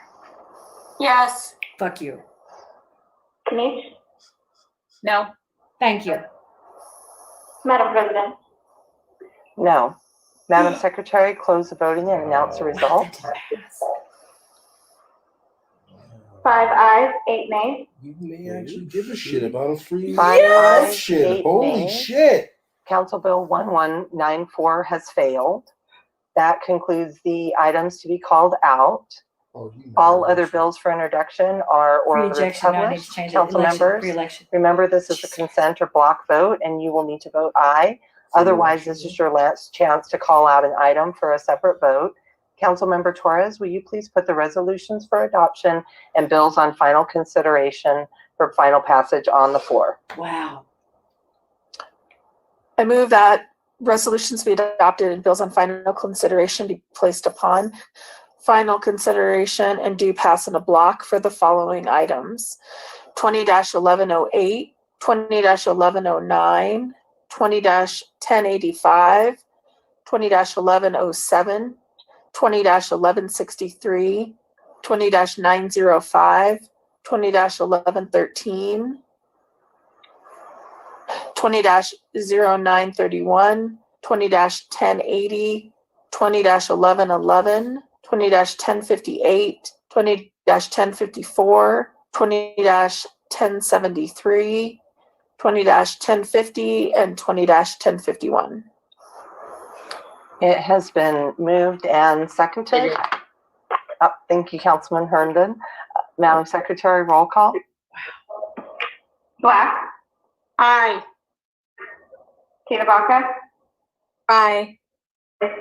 Clark? Aye. Gwen? Aye. Herndon? Aye. Hine? Aye. Cashman? Aye. Kanish?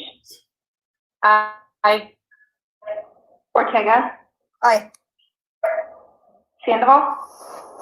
Aye. Sawyer? Aye. Torres? Aye. Madam President?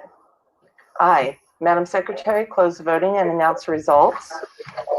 13 ayes. 13 ayes, the resolutions have been adopted and the bills have been placed upon final consideration and do pass. The pre-recess announcement.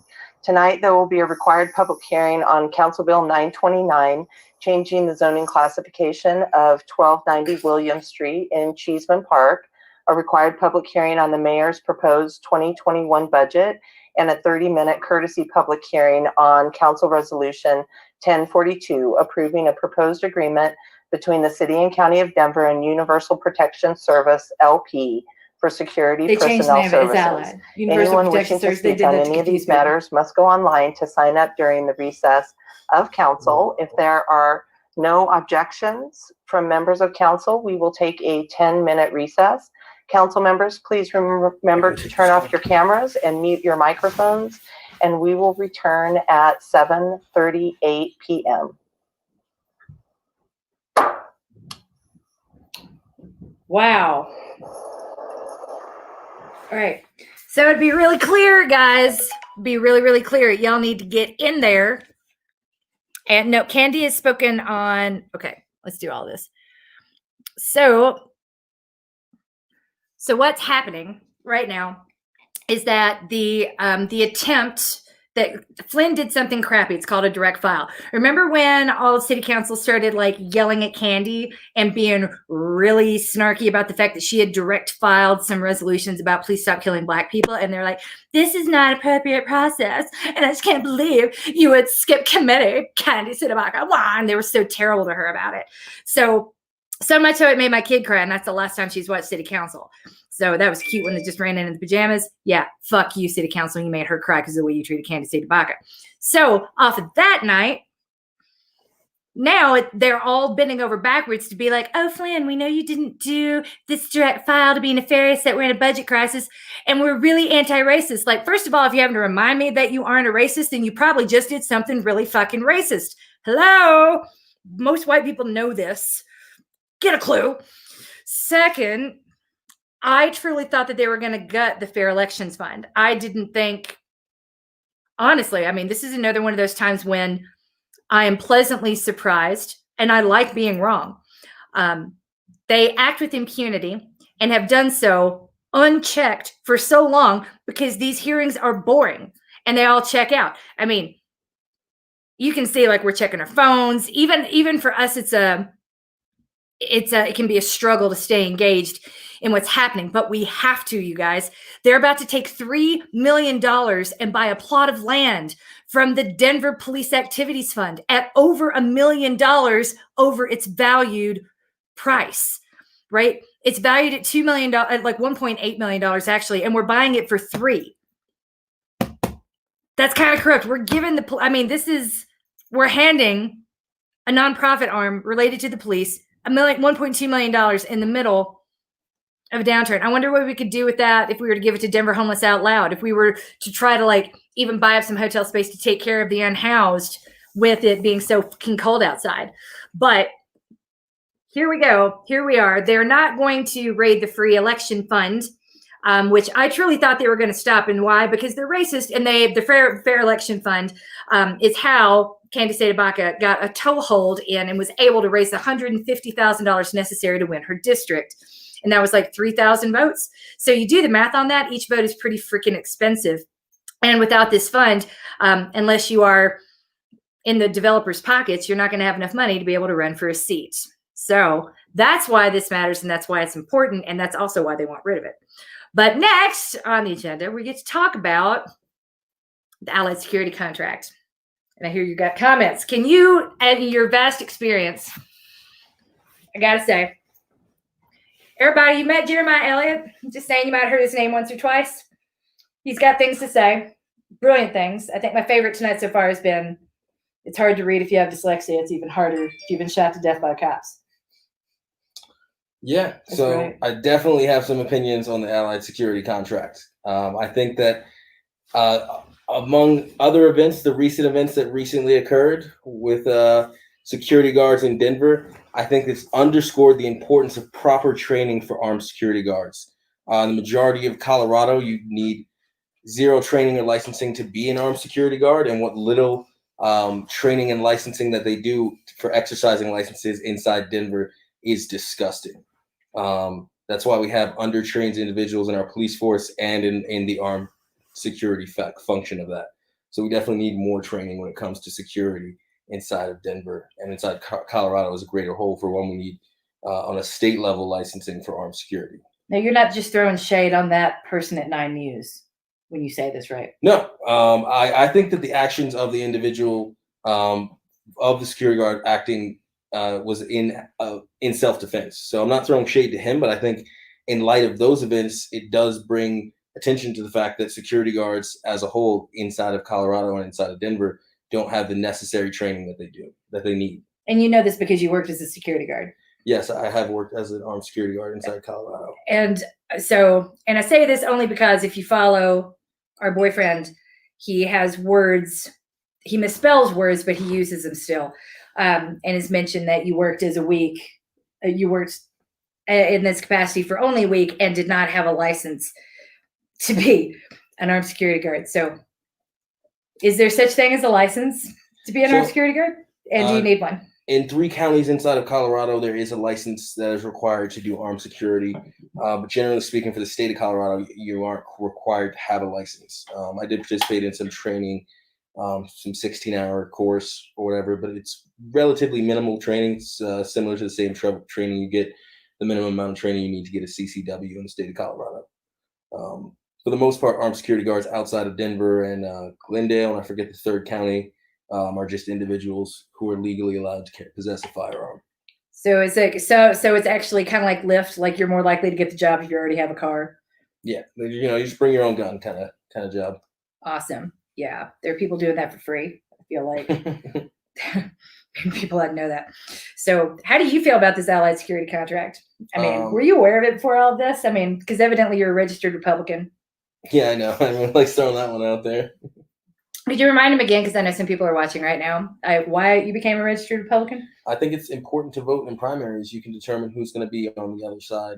I think ultimately the Democrats have it's very clear which candidates they're going to elect. But I think as a registered Republican, you have a lot of leeway in primaries that can really affect the outcome. There you go.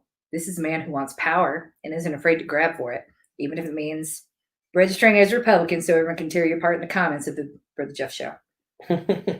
Love it.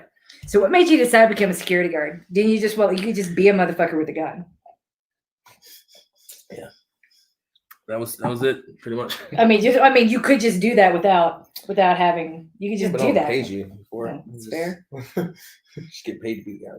So. That is cool. Oh my God! If y'all have any questions, go ahead and throw them out here. We got a few more minutes. Yeah, I would love to field some questions before this continues.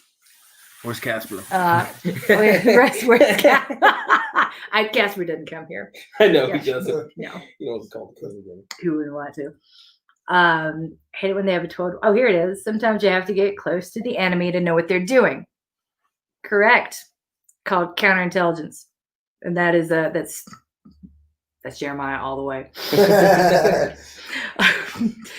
I work for security at DIA, and I wasn't licensed, but to be armed, you do have to be certified to have a license. So that's inside of Denver. Yes, there is a license required inside of Denver. Mm-hmm. But like counties like Aurora, Jefferson County, all those other counties that aren't Denver don't require you to have a license to be an armed security guard. Awesome.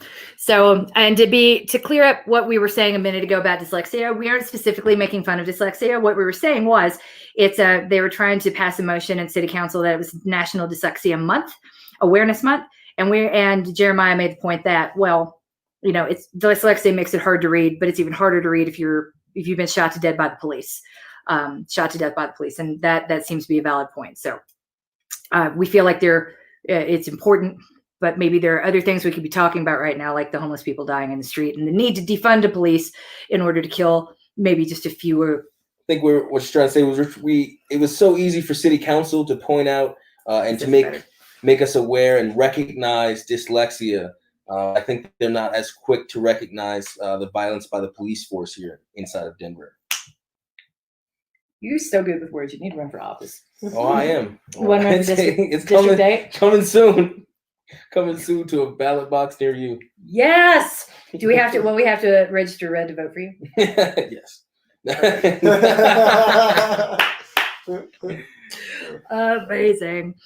Amazing. So here's another. Why are you thinking of going red? Are you thinking of going red? I mean, I feel like you just answered that, but I'll let you speak. If I ran for office, mm-hmm. I would really have to consider that if I ran for office. I mean, that would be really piss them off. That would really piss everybody off. Then you'd be like Candace Owens. Maybe she could throw some coin your way, support your campaign. You would make so many friends. Blacks for Trump, right? Black guns do matter. They do. They're important. All gun laws are racist. We have 3 public hearings tonight. Speakers should begin their remarks by telling the council their names and cities of residence, and if they feel comfortable doing so their home addresses. When called upon, please wait until our meeting host promotes you to speaker. When you are promoted, your screen will flash. Why not choose independent? To meeting. Please do not leave the meeting. You will be reconnected and will need to turn on your camera if you have one and your microphone.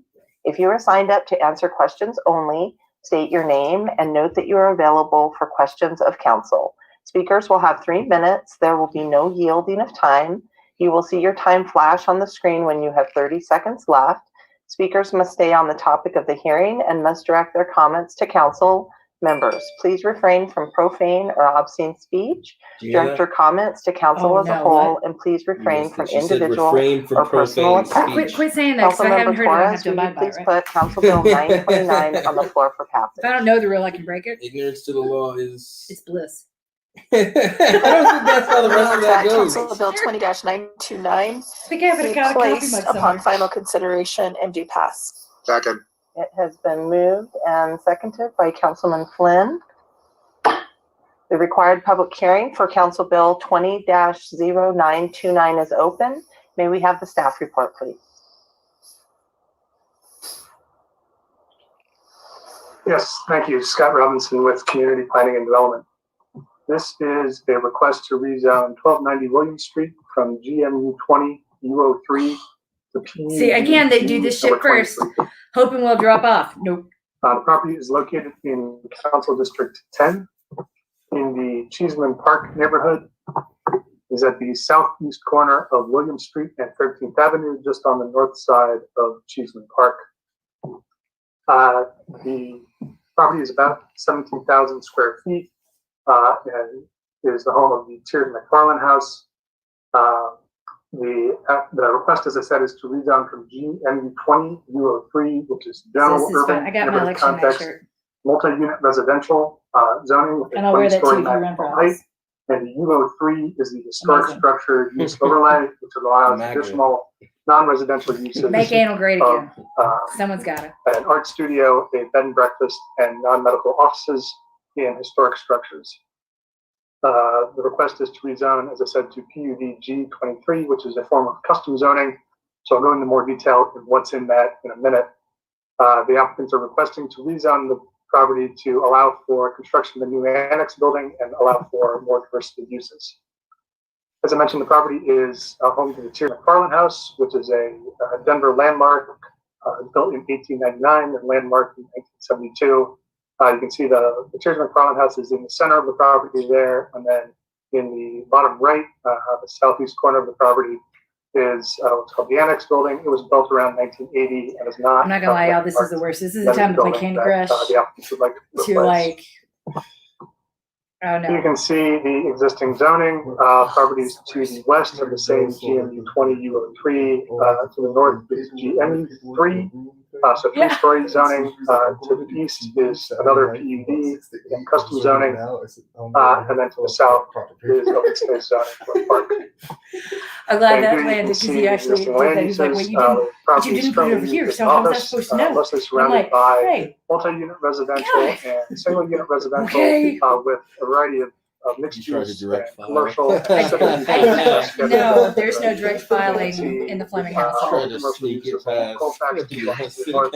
No, right? You would think if my husband cannot marry anyone on city council. Military training and on a nuclear submarine, no less. So the fun thing about submariners is that everything is super duper high stakes. Like take all the pressure anyone in the military and like amp it. If like the reactor has to be at like 98.6 degrees, 98.5, not enough to make the energy and everybody dies. 98.7 it overheats and everybody dies. So there's a lot of exactly right. We've been married now for a decade, and only this year have we gotten to the point where if I say it's the parties at 3, like the kids' birthday parties at 3, that he's okay with this showing up at 2:55. We're those weirdos that would show up and like cruise the block because we're awkwardly early and can't go inside. I love him. He's never late to anything. And neither am I when he's driving. Would be the southeast corner where the current annex is. I really stress him out. I'll be like, no, it's 3 o'clock. It's 3. I've not even tried with CPT because Iris Butler calls me mom. As far as I'm concerned, she's like one of the family. And he tries not to let it show. And she's like, I'll be over for dinner. And he's like, the PUD would also require keeping the existing parking spaces. 5:30. And then would allow. Be here for, I'm like trying to ask what time she's going to come and she don't play. She's like, she won't give him an answer. She comes when she comes. Oh yeah, I'll be there at 5:30. Art studios. 8 o'clock she might roll through the door. It's great. Offices. It's great. He's loosened up a lot since she came into our lives. Would allow medical offices, restaurants. It's like, oh, you thought I was bad? Oh no. And a few other accessory. It's a thing. Don't know. This went to planning board on September 2nd. Received a unanimous recommendation of approval with one condition that was requested by the applicant that the food truck use be removed. So that has been removed in the PUD you have before you. That was a condition of the good neighbor agreement that the applicants had negotiated with some of the neighbors. At the hearing, 18 people spoke in support, 6 in opposition, and 3 to withdraw opposition. They previously submitted letters opposing it, and then following the approval of the Good Neighbor Agreement, and withdrawn their previous opposition. This went to Land Use, Transportation, and Infrastructure Committee on September 15th, and is now before you. In your packet, you had 2 letters of support from registered neighborhood organizations, and then 124 letters of support from individuals, and 136 Kate letters says, of hey, opposition. she can't wait to hear what you have to say about the contract. In order to approve a rezoning, the city must find that these 5 criteria are met. Then there are additional criteria specific for PUDs that will go into after things I these say. 5. We'll start with the regular 5. First criterion is consistency with adopted plans. There are 3 plans that apply to this property. The first is Comprehensive Plan 2040. As described in the staff report, staff has found the proposed rezoning consistent with multiple strategies from Comp Plan 2040 across several different vision elements. Most of these are related to providing quality infill and mixed-use development, and also everyone's just now figuring out that the Allied Security contract didn't pass. In terms of equity, staff has found they thought the vote already happened. That's why people dropped off. Like, no, it ain't happened yet. That was voting on an amendment to make it bigger, to amend it from $4 million to $5.5 million. The actual vote comes up later. Improve those neighborhoods. And in terms of climate change, staff finds the proposed when you walk out the door, look right and give a big wave. They are just resilient vision element relating to infill and mixed-use development. They're down the street. They're friendly, but people to travel to get to services. So staff finds the proposed rezoning consistent with Comprehensive Plan 2040.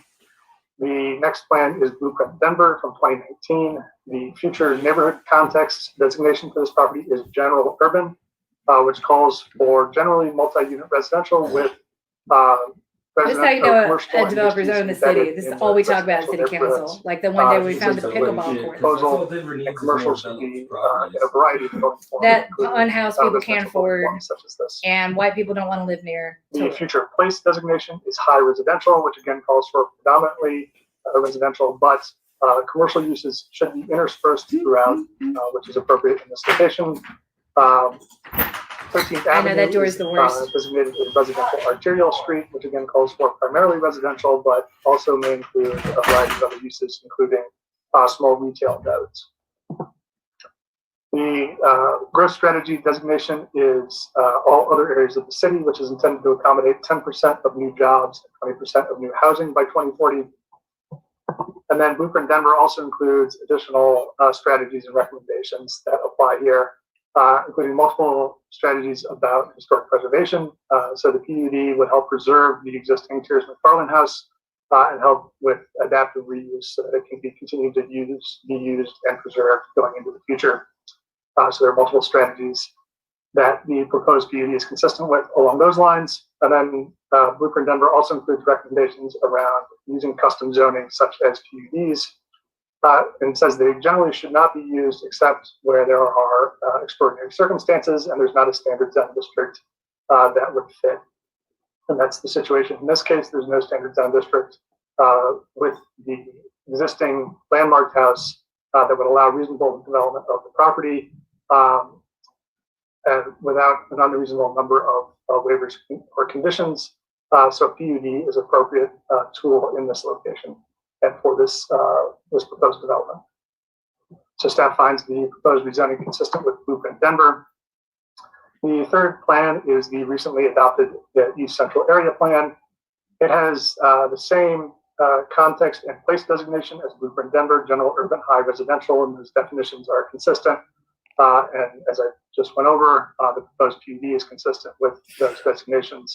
The East Central Area Plan also includes additional recommendations around historic preservation, including recommendations that to facilitate adaptive reuse, allowing a broader range of uses, including commercial uses, can be appropriate, which is the situation in this case, by allowing a broader range of uses through this PUD that will help preserve and adaptively reuse the Tears McFarland House. So staff finds the proposed rezoning consistent with the East Central Area Plan and finds the first criterion met. The second criterion is uniformity of district regulations. Staff finds the proposed rezoning would result in the uniform application of the custom zone district at this location. The third criterion is to further the public health, safety, and general welfare of the city. Staff finds the proposed rezoning would do so by implementing the city's adopted plans and promoting historic preservation, as I described. The fourth criterion is justifying circumstances. Staff finds the proposed rezoning justified by changing conditions in the area.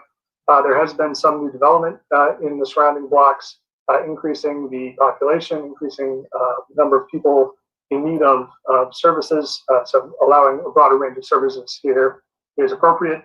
And then also changes on the property. The annex building is fairly old at this point, and the existing zoning wouldn't let redevelopment of that building. So a change in zoning is needed to allow for the reinvestment in the property that is needed. The fifth criterion is consistency with neighborhood context, zone district purpose and intent. The proposed rezoning would allow development consistent with the general urban neighborhood context, which again is the base zone district of the PUD. And then for purpose and intent, the PUD has its own specific criteria that I'll go into now. So PUD criteria, there are 5 of them. The first is that the PUD district is consistent with the intent and purpose of districts as described in the zoning code. Staff found that that is the case because the customized zoning here is necessary to promote the historic preservation of the existing historic structure, the Tears McFarland House. To do so with a correct, James. They do not give a shit about our input. Waivers from a standard zone district.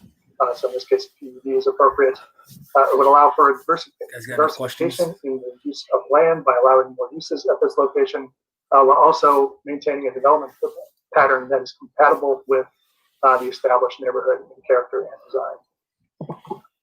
The second criterion is that the PUD complies with the technical standards and criteria of the Denver zoning code, which staff has found that it does. The third criterion is that the development is not feasible under any other zone district and would require an unreasonable number of variances or waivers and conditions, which, as I just described, staff has found is the case.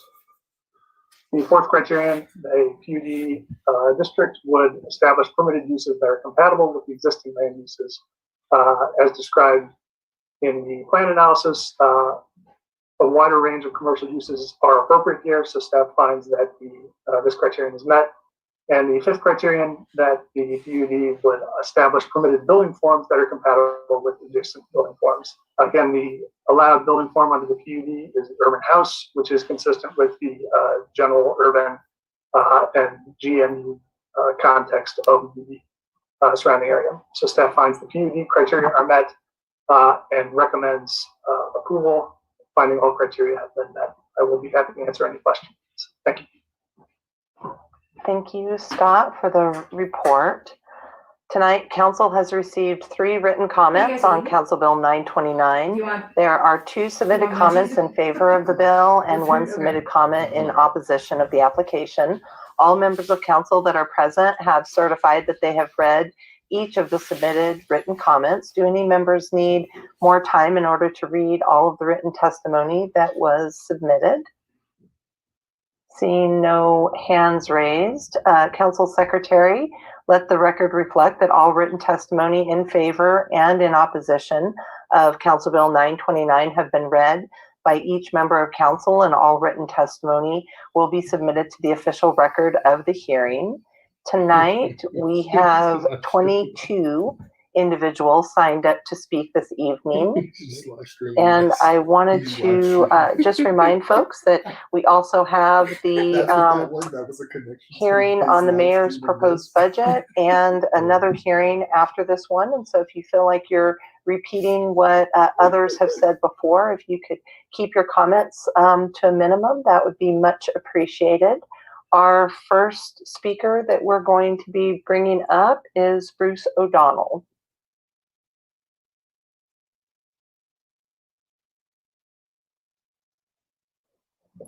Hello, this is Bruce O'Donnell. Can you hear me?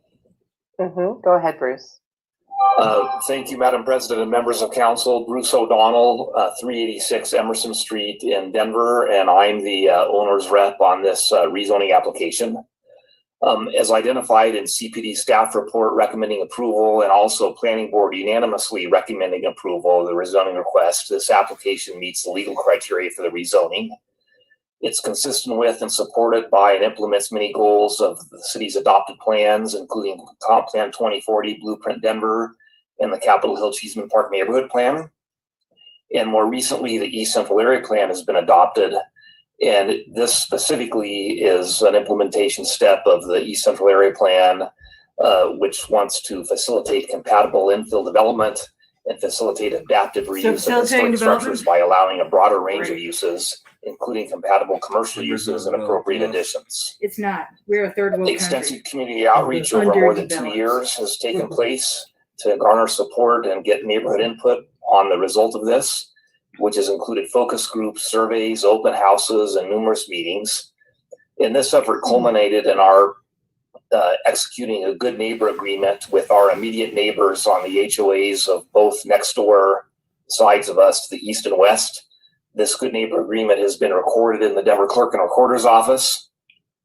And among other things, it limits the operations allowed in the PUD and addresses things like parking management, noise and odor, and constrains the use of the site from an operating perspective much more than just the zoning would. With all this being said, I request that City Council vote to approve Council Bill 20-0929, rezoning 1290 Williams Street to PUD 23, and I'm available to answer any questions the council have any. Thank you for your time. It really is. It's so sweet. Thank you Next for up, we have amplifying my Andrew voice, Rowe. baby. Yeah, hop in the comment section. You got any questions? Just say hi. He's going to take you up on the offer for a duel. All right. Well, thank you, Madam President. My name is Andrew Rogge, and I live at 1530 Detroit Street. I've been a Chun board member since 2017, and I'm also a resident of the South City Park neighborhood. Professionally, I work as a senior planner for the city of Sheridan in Arapahoe County, so planning issues are very important to me. As a planner, I'm also aware of both the opportunities and challenges presented by writing a customized PUD document. So I would like to thank Scott Robinson with CPD for his time and knowledge in helping us create ours. I remember back in 2017, I attended my first board meeting and just remember being so impressed with the Tiers McFarland Mansion, but then also realizing over the past 3 years how much work it truly needs in order to become a community gathering hub once again. During my time on the board, Chun has engaged in extraordinary outreach efforts to both invite community feedback and then eventually to communicate our vision and really the neighborhood's vision for the Tiers back to the neighborhood. This evening, I would like to touch on some of the key events and milestones that Chun reached in its community engagement efforts. These include 3 community focus groups, which we held in fall of 2017, and where we obtained specific input on uses from over 50 participants. We also held annual updates at Chun's membership meetings over the past 3 years. We conducted multiple in-person meetings and open houses with our directly adjacent neighbors at both One Cheeseman Place and the Highgate Townhomes. In the summer of 2019, we conducted surveys directly with park users and collected over 125 responses.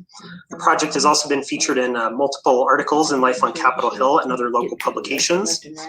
Chun has also conducted targeted Facebook posts linked to our project website, which have garnered thousands of unique impressions. We've also obtained support letters from Denver nonprofit institutions such as PFLAG, which was a former tenant of the Tiers, and Historic Denver, which holds a facade easement on our building. And finally, and something I'm most proud of, we gathered over 100 individual letters of support for the project. So to conclude, I believe that Chun has truly went above and beyond in communicating our plans for the future of the Tiers McFarland Mansion, and I enthusiastically urge that City Council approve the 1290 Williams Street PUD. Thank you. Thank you. Next up, we have Jesse Paris. Good evening, members of council. Those that's watching at home. My name is Jesse Rashawn Paris, and I'm representing for Denver Homicide Loud, Black Star Action Movement for Self-Defense, Positive Action Commitment for Social Change, as well as the Unity Party of Colorado and Mile High News. And I will be your next mayor in 2023. Oh, okay. I am neither for or against this rezoning. I just wanted to know what the 136 letters of opposition was all about. And Andrew just said that Chung had reached out to several people in the community and did plenty of outreach, and that shows some kind of due diligence on his part. But I wanted to know what the 136 letters of opposition were about, and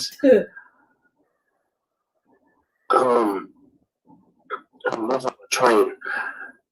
Yeah, I would really like to know that, and why. Come on, Mayor. So much opposition against this PUD rezoning. If somebody could please answer those questions, I would greatly appreciate it. Thank you. Thank you, Jesse. Next up, we have Sandra Goldhaber. Anyone know where I can find a handmade cowboy hat? Well, I mean, you have my beach hat, but not a Go handmade ahead, cowboy please, hat. Sandra. What? I'm just looking for one. Okay, can you hear me? Oh, so you want the real? Do you want, Can you hear me? a Okay. proper hat? I'm Sandra Goldhaber. Thanks for the We can opportunity arrange to that. speak with you tonight. I live at That's for me, man. 763 Ray Street on the south end of Cheeseman Park. And I'm speaking to you today in support of the rezoning of the We should get Tiers some cowboy hats. House We should take a at picture 1290 together. William Street. Oh my God. 763 And then Joey Ray can put. We is can my just get a second nice, good 100-year-old picture next home to each other, and Joey can put the hats on the Cheeseman you're right. perimeter, and Let I've the PR also team do it. owned two condos right near the park. I'm invested this both I financially just don't and want to make you irrelevant emotionally by doing all the work. in this beautiful Well, I neighborhood. appreciate him keeping me. I from walk the park irrelevance. every day. Always keep me up. I in the became hashtags. imprinted on the I mean, park you are more likely to be in in the office in 1977-79 he is. You've era made fewer when I enemies. actually worked in the Amazing. mansion, And I mean, you went out there working for, trying to at make the enemies, time, which is Denver what Social surprised Services, Well, I wasn't now out there trying Denver to make Human friends. That's for Services. fucking sure. And my office was on the I don't know. second There's some floor, and people my going to little desk protests looking overlooked for love the in all the wrong park. places. So What's that one gentleman I that always wanted to be able to move back, and Really? finally achieved it. I'm not much of a drinker, but So I you heard can the imagine daiquiri, my and dismay when I had the slept for chance to daiquiris. tour I the mean, mansion in early Who could 2020 say no to and that? saw You and my the husband have that in chipping common. paint on the veranda, the squeaking stairs, all the deferred maintenance that a nonprofit like Chen could never afford to accomplish on their own. I think any of you who live in or have The owned an mountains are old keeping house this know that yeah. it can be a black hole. As a stakeholder of historic preservation, I support the rezoning for the following two reasons. One is historic preservation. The partnership with City Street, which you'll hear more about, will both preserve the property and protect the low-profile nature of any structures on it, including the remodeled annex, while improving the interior deferred maintenance. Second, that's really important to me is safety in the park. The remodeling of the annex and the restoration of the cafe, Seriously. which existed in the annex in the This is what 1980s, every week is. will It's like increase the eyes rezoning on the after park. rezoning on top of It will improve the Property community rights, gathering space, but- as well as provide an attractive venue for adults to have a coffee I don't think it's while their kids play on the people patio, have been maybe have an on ice cream, the city and council really agenda since offer a place people for can no longer neighbors to actually interact property. and be right there on the first floor of the park. Maybe we can get some police reform by just sneaking it in as like a rezoning. This walking facility has been shown by surveys of That the is neighbors genius. to I have think we broad should do support it. and That should be your enthusiasm. platform. So I'm in favor of the rezoning, and I recommend the Should run in council District approve 8. the rezoning of 1290 Williams to PUDG Trying to show 23. it couldn't be that hard Thank to you so understand. much. Thank you, Sandra. Next up, we have Travis Liker. Greetings. My name is Travis Liker, and I'm a Denver resident and current president of Capitol Hill United Neighborhoods. And I want to thank You Denver look City like Council you'd for be convening tonight's president meeting. of Capitol Hill United I would also like to Neighborhoods. thank the scores of community leaders, especially the Chun board, staff, volunteers, and our partners who helped Chun get to this point. Chun is committed to preserving the past, improving the present, and planning for the future of the greater Capitol Hill community. Through smart planning, historic preservation, community investments, and programs, Chun serves as the go-to collective voice for Denver residents and our unique neighborhoods. Since 2005, we've owned the I had to laugh Tears the other day. McFarland I was House and looking for Community Christmas Center, which movies is at for the 1290 kids. Williams. And, And while the property is currently zoned for Netflix 20 stories of suggested Gremlins. residential use, a And I was like, large oh, hell yeah, I structure forgot that of was a this Christmas movie. magnitude Totally. It's right up is there something with Die that Hard. we Being think would weapon. alter the quality and character of the neighborhood. And the opening Instead, we scenes propose is tonight a different course of people consideration trying to for save you. a historic building. The Tears with McFarland petitions House is and signatures iconic, for city and it's council. a historic And I'm landmark. like, So the house how and mansion itself will not be touched under my this God. rezoning proposal, with the exception of some much needed restoration and preservation. To help preserve this landmark, however, we're partnering with City Street investors to build a new single-story, neighborhood-friendly cafe to improve the overall property and add amenities that have been requested by the neighbors.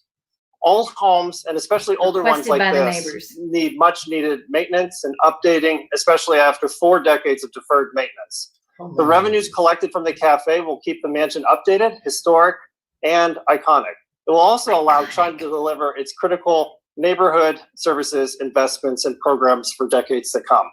The proposed rezoning, along with the cafe, is intended for residents to immediately enjoy and use, whether they walk, bike, bus, run, or roll from their homes or nearby workplace. And then the mansion itself will continue to serve as a community asset, where neighbors gather, discuss issues, collaborate, and shape the future of the greater Capitol Hill community. For 3 years now, Chun has garnered feedback from residents, business owners, and stakeholders, and they've overwhelmingly voiced delight, just as they did when the cafe first opened back in the 1980s, whether they were attending a performance of the Denver Brass or joining their book club for a great conversation and thoughtful discussion. Chun understands that there's going to be opposition tonight, and we've addressed those concerns in our Good Neighbor Agreement with many of the neighbors that are surrounding the area. More than 20 commercial businesses already exist within less than a quarter of a mile from Cheeseman Park, like the Denver Botanic Gardens, but a constant presence at the north end of Cheeseman Park will enhance safety for patrons and passersby. This revitalization effort and neighborhood-friendly amenity are designed for the community to do what communities do best, and that's come together. So I encourage you to vote in favor of this rezoning application, and I'll be available for questions should they arise. Thank you so much for your time. Thank you. Next up, we have Joel Brown. Hello, my name is Joel Brown. I live at 1801 Pennsylvania Street in Council District 10. I want to thank Councilmember Hines for his leadership and his statements tonight. The Cheers McFarland House is a great historic asset on the north side of Cheeseman Park. I've visited many times. When I go to Cheeseman Park, I usually walk or bike there. And I'm excited for the future of this property. It's a really cool building that has served as a meeting space for nonprofits. And I think to have a cafe attached to it would really be a win-win for the community and the neighborhood. Just to address Jesse's concerns about the letters of opposition, from my understanding, most of the opposition was relating to parking. It was mentioned that there was 9 parking spots, and I think that those concerns have been mitigated in the Good Neighbor Agreement. So I'll end my statements here by just saying I hope you will approve the rezoning to a PUD because it conforms to the criteria as stated. Thank you. Thank you. We have Michelle Steed up next. Hi, my name is Michelle Steed, and I live in the Driving Park Historic District just south of Cheeseman Park. Thank you for the opportunity to speak tonight. I'm speaking tonight in favor of Chun's rezoning application for 1290 Williams Street. I have spent several hours volunteering for Capitol Hill United Neighborhoods, attending meetings, participating in special events, and being engaged in my neighborhood. Throughout the years, Chun has been an invaluable part of our community and as a model registered neighborhood-friendly cafe. That means whites promotes only. an inclusive culture and is working every day to make Denver a fair, equitable city. I don't think they're going to I've serve been a fried supporter chicken. and member of Chun, I've been engaged in a number of conversations about this That's something I property get for real bent out of shape close to a about. I can't find decade. decent fried chicken here, and I'm not. What will happen to Cheers, folks will ask. It needs work and should be open to the community, others will comment. Now Chun Well, I is can't coming to make City anything- Council to I can't support fry a anything in that rezoning kitchen, that will help frankly. to I don't have activate a enough, beloved community asset, ventilation the system. historic So Cheers smoke's McFarland got House sense. just north of Cheeseman Park. This will bring much needed restoration and care to this architectural gem and fuel Chun's programming to our neighborhood for years to come. Chun's planned outline in this PUD aligns with the recently adopted East Central Area Plan perfectly. The East Central Area Plan calls on future development to promote preservation of historic and character-defining single-unit, multi-unit, and mixed-use buildings, and to consider individual She should be proud landmarks, that you're engaged historic with city districts, and other Doing your tools civic duty. as appropriate. Chun's through rezoning application and plans align with this criteria. I also support this rezoning because I live near a city street investors project. The city street near Gilpin Street. I live on Gilpin Street and on 6th Avenue, and city street investors, they're good neighbors. Like we set up, sorry, I'm nervous. I've been on this call for hours thinking about how I'm going to say this, but we've set up good neighborhood agreements, and they're good neighbors. My neighborhood quicker, please. Things happen in I'm so the city, excited, and we can call on them, and things are addressed. And I feel safer really think having more developers will make me these safer.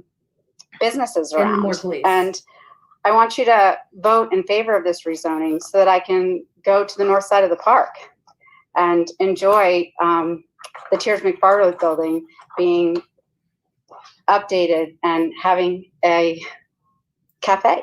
20 Thank seconds. 20 seconds. Hurry up. Thank you, Michelle. White women, we gotta make Next everything up, we about have us. Randall I Lowe. want so I can go. Please vote on this so I can go to the park. What? Good evening. It's a great honor to speak to you after such a long time. Oh my God. I'm an advocate on homeless issues in the city and county, and I've been involved with Chun from the standpoint of the Denver Voice newspaper when we used to have wranglings with Chun regarding the presence of homeless people in the community. This goes back to the 1990s. I used to work with Tom Knorr, and we got to know each other on the commission. And my brother, Roger Armstrong, who used to be the executive director, and Andy Hinna, who used to do my job. I'm the groundskeeper. I'm the ghost at Chun. And I've been in that capacity for over a decade. I worked on the People's Fair back in the very beginning of the century. And I must say, this is a place which for me is hallowed ground. And when I use that word, I'm a pastor, I'm a chaplain. I mean that it is a place where people can gather together. My wild rabbits can gather together. The crows can gather together. And we can share in an environment which is holistic for us all. And I really appreciate the opportunity to at least tell you from my heart that this is everything to me. And having been on the board of Chun and INC and executive committee of both, I have always been honored to be a part of this organization and to contribute my sweat and tears to making Tears McFarland operate. And even though we might be shabby, we are home. And that's all I can say. It means a great deal to me to make it possible for it to continue in perpetuity for as long as is possible. About how he let his Thank you for your attention. I mean, thank you. Benny. Next up, we have Rachel Griffin. Benny and the Jet. Benny. Oh, boys. Oh, you might have to unmute, Rachel. Being mean. Go ahead. No, I want to say though, that is really sad that Benny died. It's just like a real shame. It Thank wasn't you so much for Joe. giving me the opportunity to share my support to return One the kid died. Tears McFarland House back into a vibrant community center, gathering place, and cafe. My name is Rachel Griffin. I have lived in Denver's perfect 10 Cheeseman Park neighborhood for 20 years. When I was in high school, I was on the youth advisory commission of my own local community center in Lakewood. I planned events for my peers, I hosted guest lecturers, and encouraged active youth participation in the community. And now as a parent, I began a 600-member online Capitol Hill parents group to help continue that community activism and to show my own children an example of volunteerism and community building. The goals of our group are to bring together urban dwellers who are choosing to raise children in an urban environment. We seek to cultivate community by connecting families with one another and the necessary resources to take full advantage of life in the greater Capitol Hill area. We work to lead and partner with local and state government, businesses, educational, and nonprofit organizations, and we seek to advocate for programs and policies such as strong neighborhood schools, housing and diversity, enhanced public safety, environmental quality, and expanded cultural and recreational opportunities. That said, Capitol Hill's built environment and amenity infrastructure often leaves out the family demographic. It is often a cycle of limited family amenities, leading to few true community spaces for them due to our invisibility. People often believe that Capitol Hill has fewer kids than it really does, because honestly, there are very few places to gather. We truly appreciate the Carla Madison Rec Center, Congress Park Pool, Cheeseman Park, City Park Playgrounds, and more, but we are still lacking for welcoming indoor free spaces to gather and build community. If council approves this rezoning request, our group looks forward to using the revitalized gathering spaces, the cafe, and resurrected community center at the preserved landmark known as the Cheeseman Farland House to host Capitol Hill parents events, build engagement with all types of families, encourage youth participation in the community, and help Chun continue to further the mission. We look forward to turning our online group into an active force in the neighborhood by taking full advantage of the introduction of free and accessible meeting space. We look forward to further engaging Capitol Hill residents, no matter what they do for a living, See that video? what gender they are. I stayed on with Carrie Joy until almost 9 o'clock. She was like, I'm about to tap out.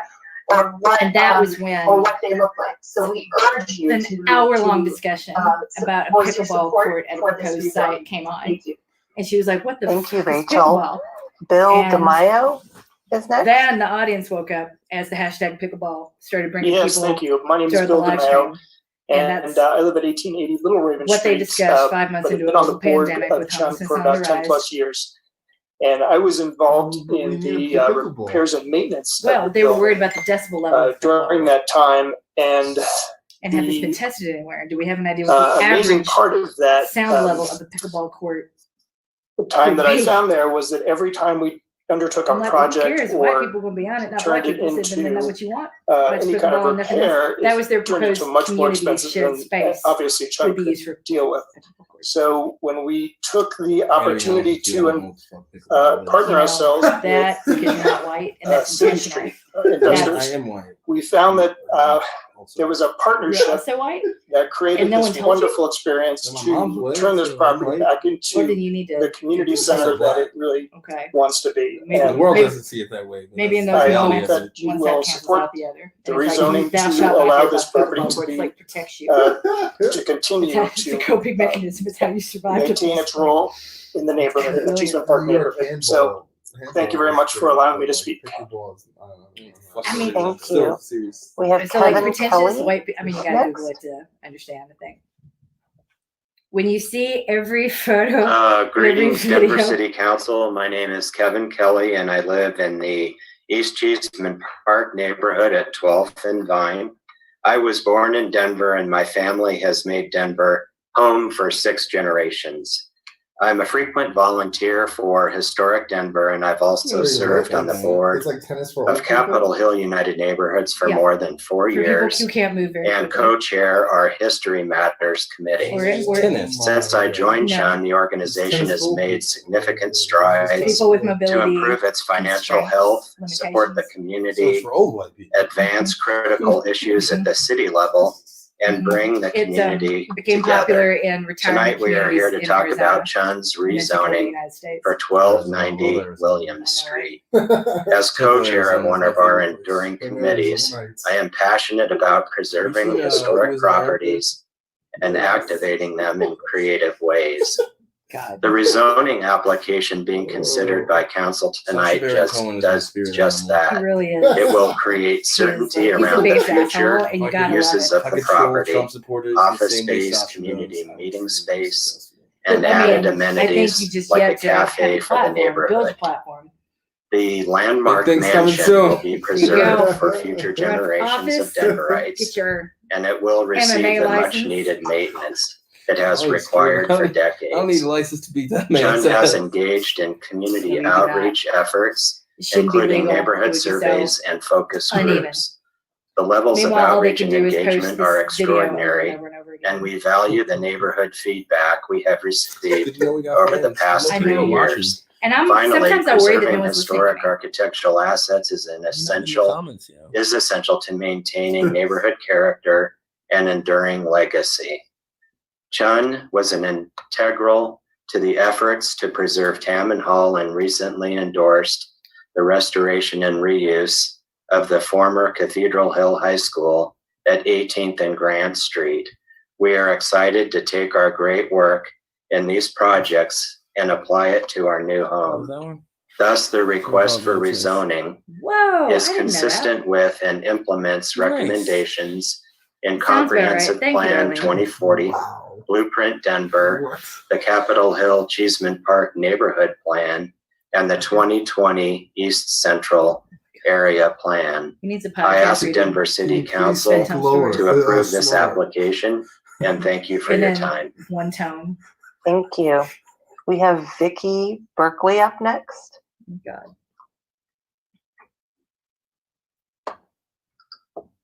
Hi, I'm Vicki Berkeley. I live on 9th and Logan in Capitol Hill. I'm involved with Chun as Vice President of Community Engagement.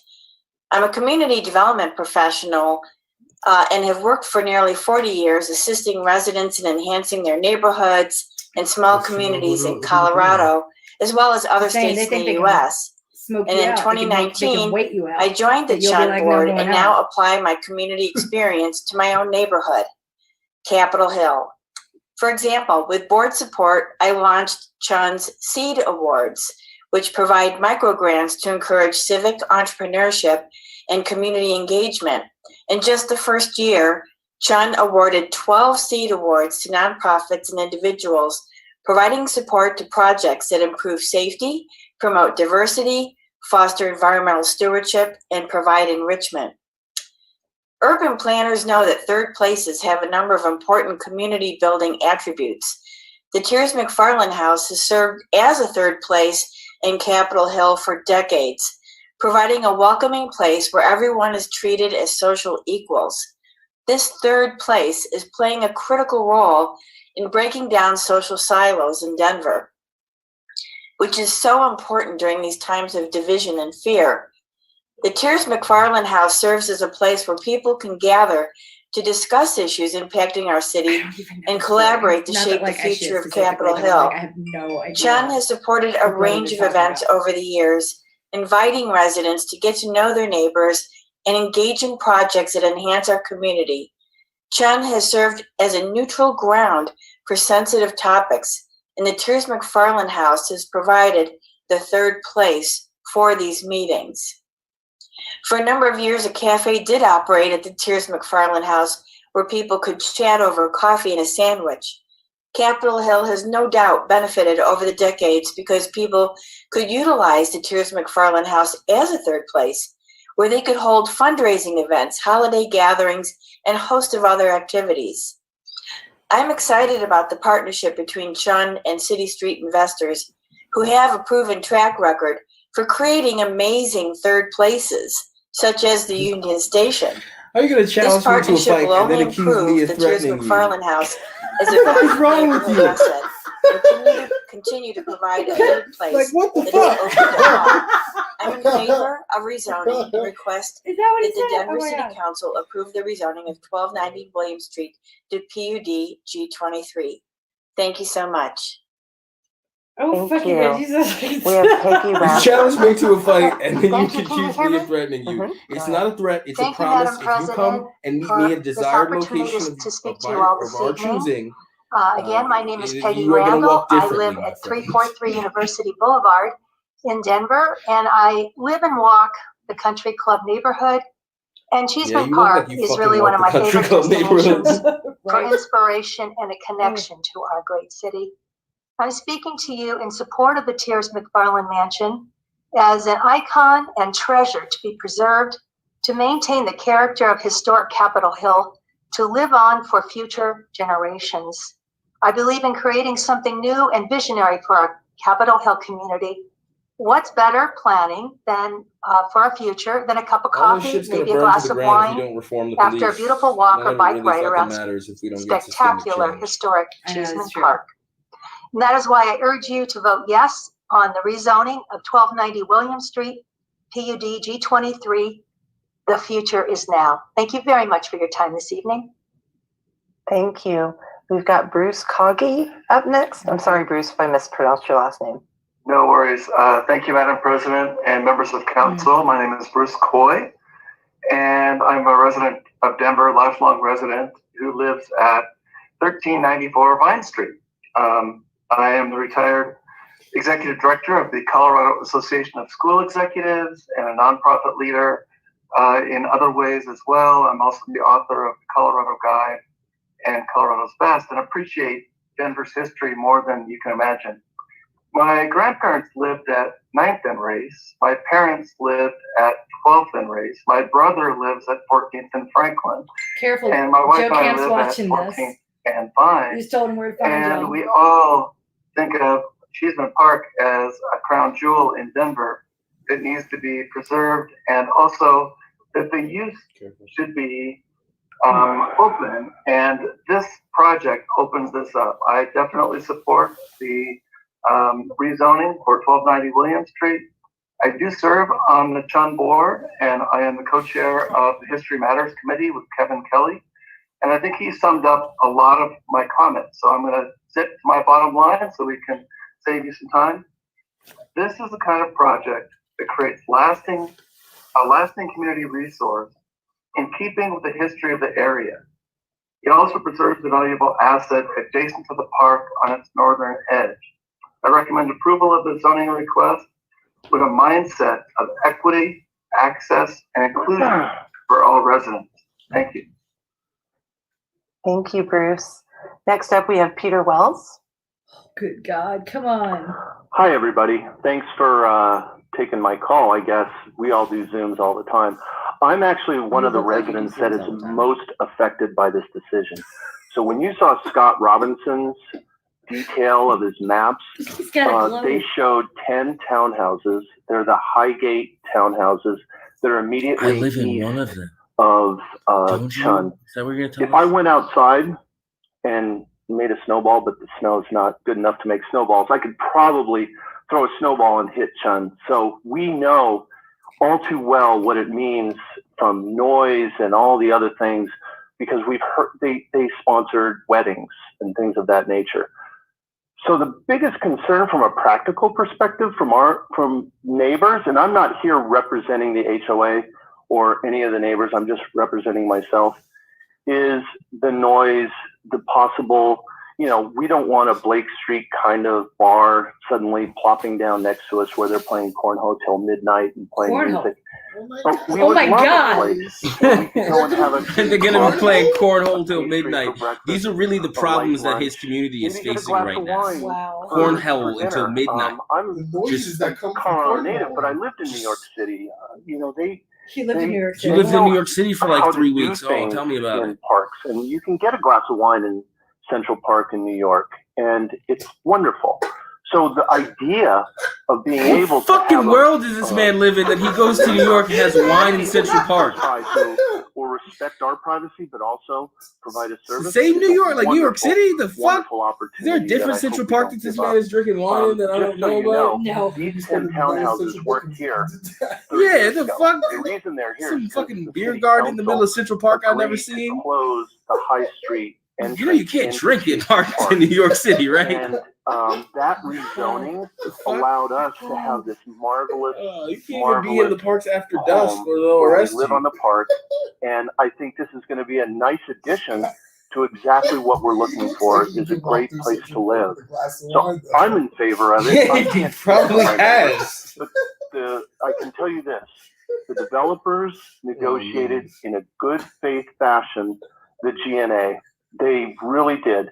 They came to the table, open arms, and we now have something I think we can live with. Again, can't speak for my neighbors, but I think this is a wonderful idea. You really got to cut the cornhole and I hope to be able to go get a glass of wine at our, I mean, you can do that in perhaps to your own home. That's a certain point. Whatever that shit is called. I don't fucking think. Thanks for listening. Thank you. We have pickleball. Pickleball and cornhole and whatever the fuck you're doing. All these white might people have to games. unmute Games white people play. Hi, can you hear me? Go ahead. Hi, I'm Charles Nussbaum. Thanks so much for letting me speak in support of the zoning change. I live in the 1400 block of Detroit. I've been in Congress Park for 20 years. My two teens are now East Angels, but it wasn't that long ago that we used to ride bikes over to the playground at Cheeseman and also to the special CSO concerts. It would have really been nice to stop along the way to or from and get a snack at Sears McFarland. I think this is going to be an amazing game changer for so many people that are walking, riding, rolling, biking, anything, to and from the park, to be able to meet with your friends, neighbors, colleagues, and talk about anything or have a small community meeting. Many of you used to go to the People's Fair, and that's how Chun derived most of its income. It's like we just can't get. Well, that's gone. We've gone to other fundraising efforts, and this is going to be an incredible partnership with amazing placemakers that we have to be proud of here in the city. I'm like, about pizza, free pizza and T-shirts. I really want to make it special for everybody, and minimize any controversy, and minimize the noise, minimize the parking infringement on the neighbors. And I think that it's critical to Chun's mission I was gonna say, how'd you get to be able to share in the income from such a cafe in order to provide these critical services that have never been my first job more in Tokyo, pertinent. I made $50,000. So many people need their voices heard. Which translates after taxes to about $19,000 a year. Advocacy and support is critical. Here that's so poor. Many, There's way regarding poor. licensing, So I only got homelessness, to eat parking, safety, density, development, traffic, transportation, historic preservation, walkability, bikeability, in general, accessibility. Just to name a few of the things that we're involved in. So we don't have to take care of historic mansion and can do that for the community while partnering with Sixth Street. Yeah, I think it's a win-win for everybody, and I appreciate all the different points of view. I'm a member of the board. I'm a past president, and I am really hoping that council will join in approving this. I know you really want to stop somewhere for snacks on the way to Cheeseman for the fucking rest of Park. the Can city we talk about some and the serious state issues and facing our community? Many heartfelt thanks for your time and consideration. Right. No cornholing after Thank 8. you. Our next speaker is James LaRue. Why 8 though? That seems so arbitrary. Madam President, council members, good evening. My name is James LaRue. I live at 1050 Sherman Street in Capitol. I've been a Chun board member since December 2019. I even got to attend one physical meeting before the pandemic hit. For 5 years now, I've been living without a car. I walk, bike, or take mass transit everywhere, and it's really surprisingly easy in Denver. I really enjoy getting to know the neighborhoods and bike paths. I probably walk or bike around Cheeseman Park 2 or 3 times a week, often with area friends. And I'm looking forward to biking to in-person Chun meetings in the future and continuing my conversations with people after meetings or walks over a cup of coffee. We can't have too many warm and welcoming spaces in our community, and I'm proud to be a part of making those spaces. As a longtime practitioner of community-centered planning, I was a public library director for many years. I find the vision for the future of the T.S. McFarland House compelling. It contributes to a rich and engaging pedestrian-centered civic life. I've been impressed by the persistent and positive outreach of Chun to the community, both over the past 50 years and as evidenced by our work on a good neighbor agreement around this project. So I'm in favor of the rezoning and request that the Denver City Council approve the rezoning request. Thank you so much for your time and attention today. I know the work that goes into balancing the interests of community members, and I appreciate your time. Do you? But who are the people in your Thank you. neighborhood? Debbie Young is our next speaker. Beyond your neighborhood.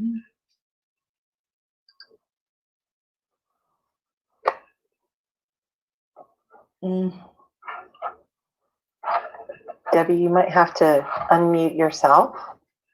I think you should mute How's yourself. that? Great, go ahead. Great, okay. So good evening, and I know it's getting late, so I thank you for your continued time this evening. I live in the 600 block of Milwaukee, and I am speaking in favor of the rezoning proposal this evening. When my husband and I moved here not so long ago, we chose Congress Park because of this community feel with historic homes, mature trees, parks nearby, and mostly for its walkability. We've lived off and on in Europe and love the charm and community feel of their walkable cities and parks. And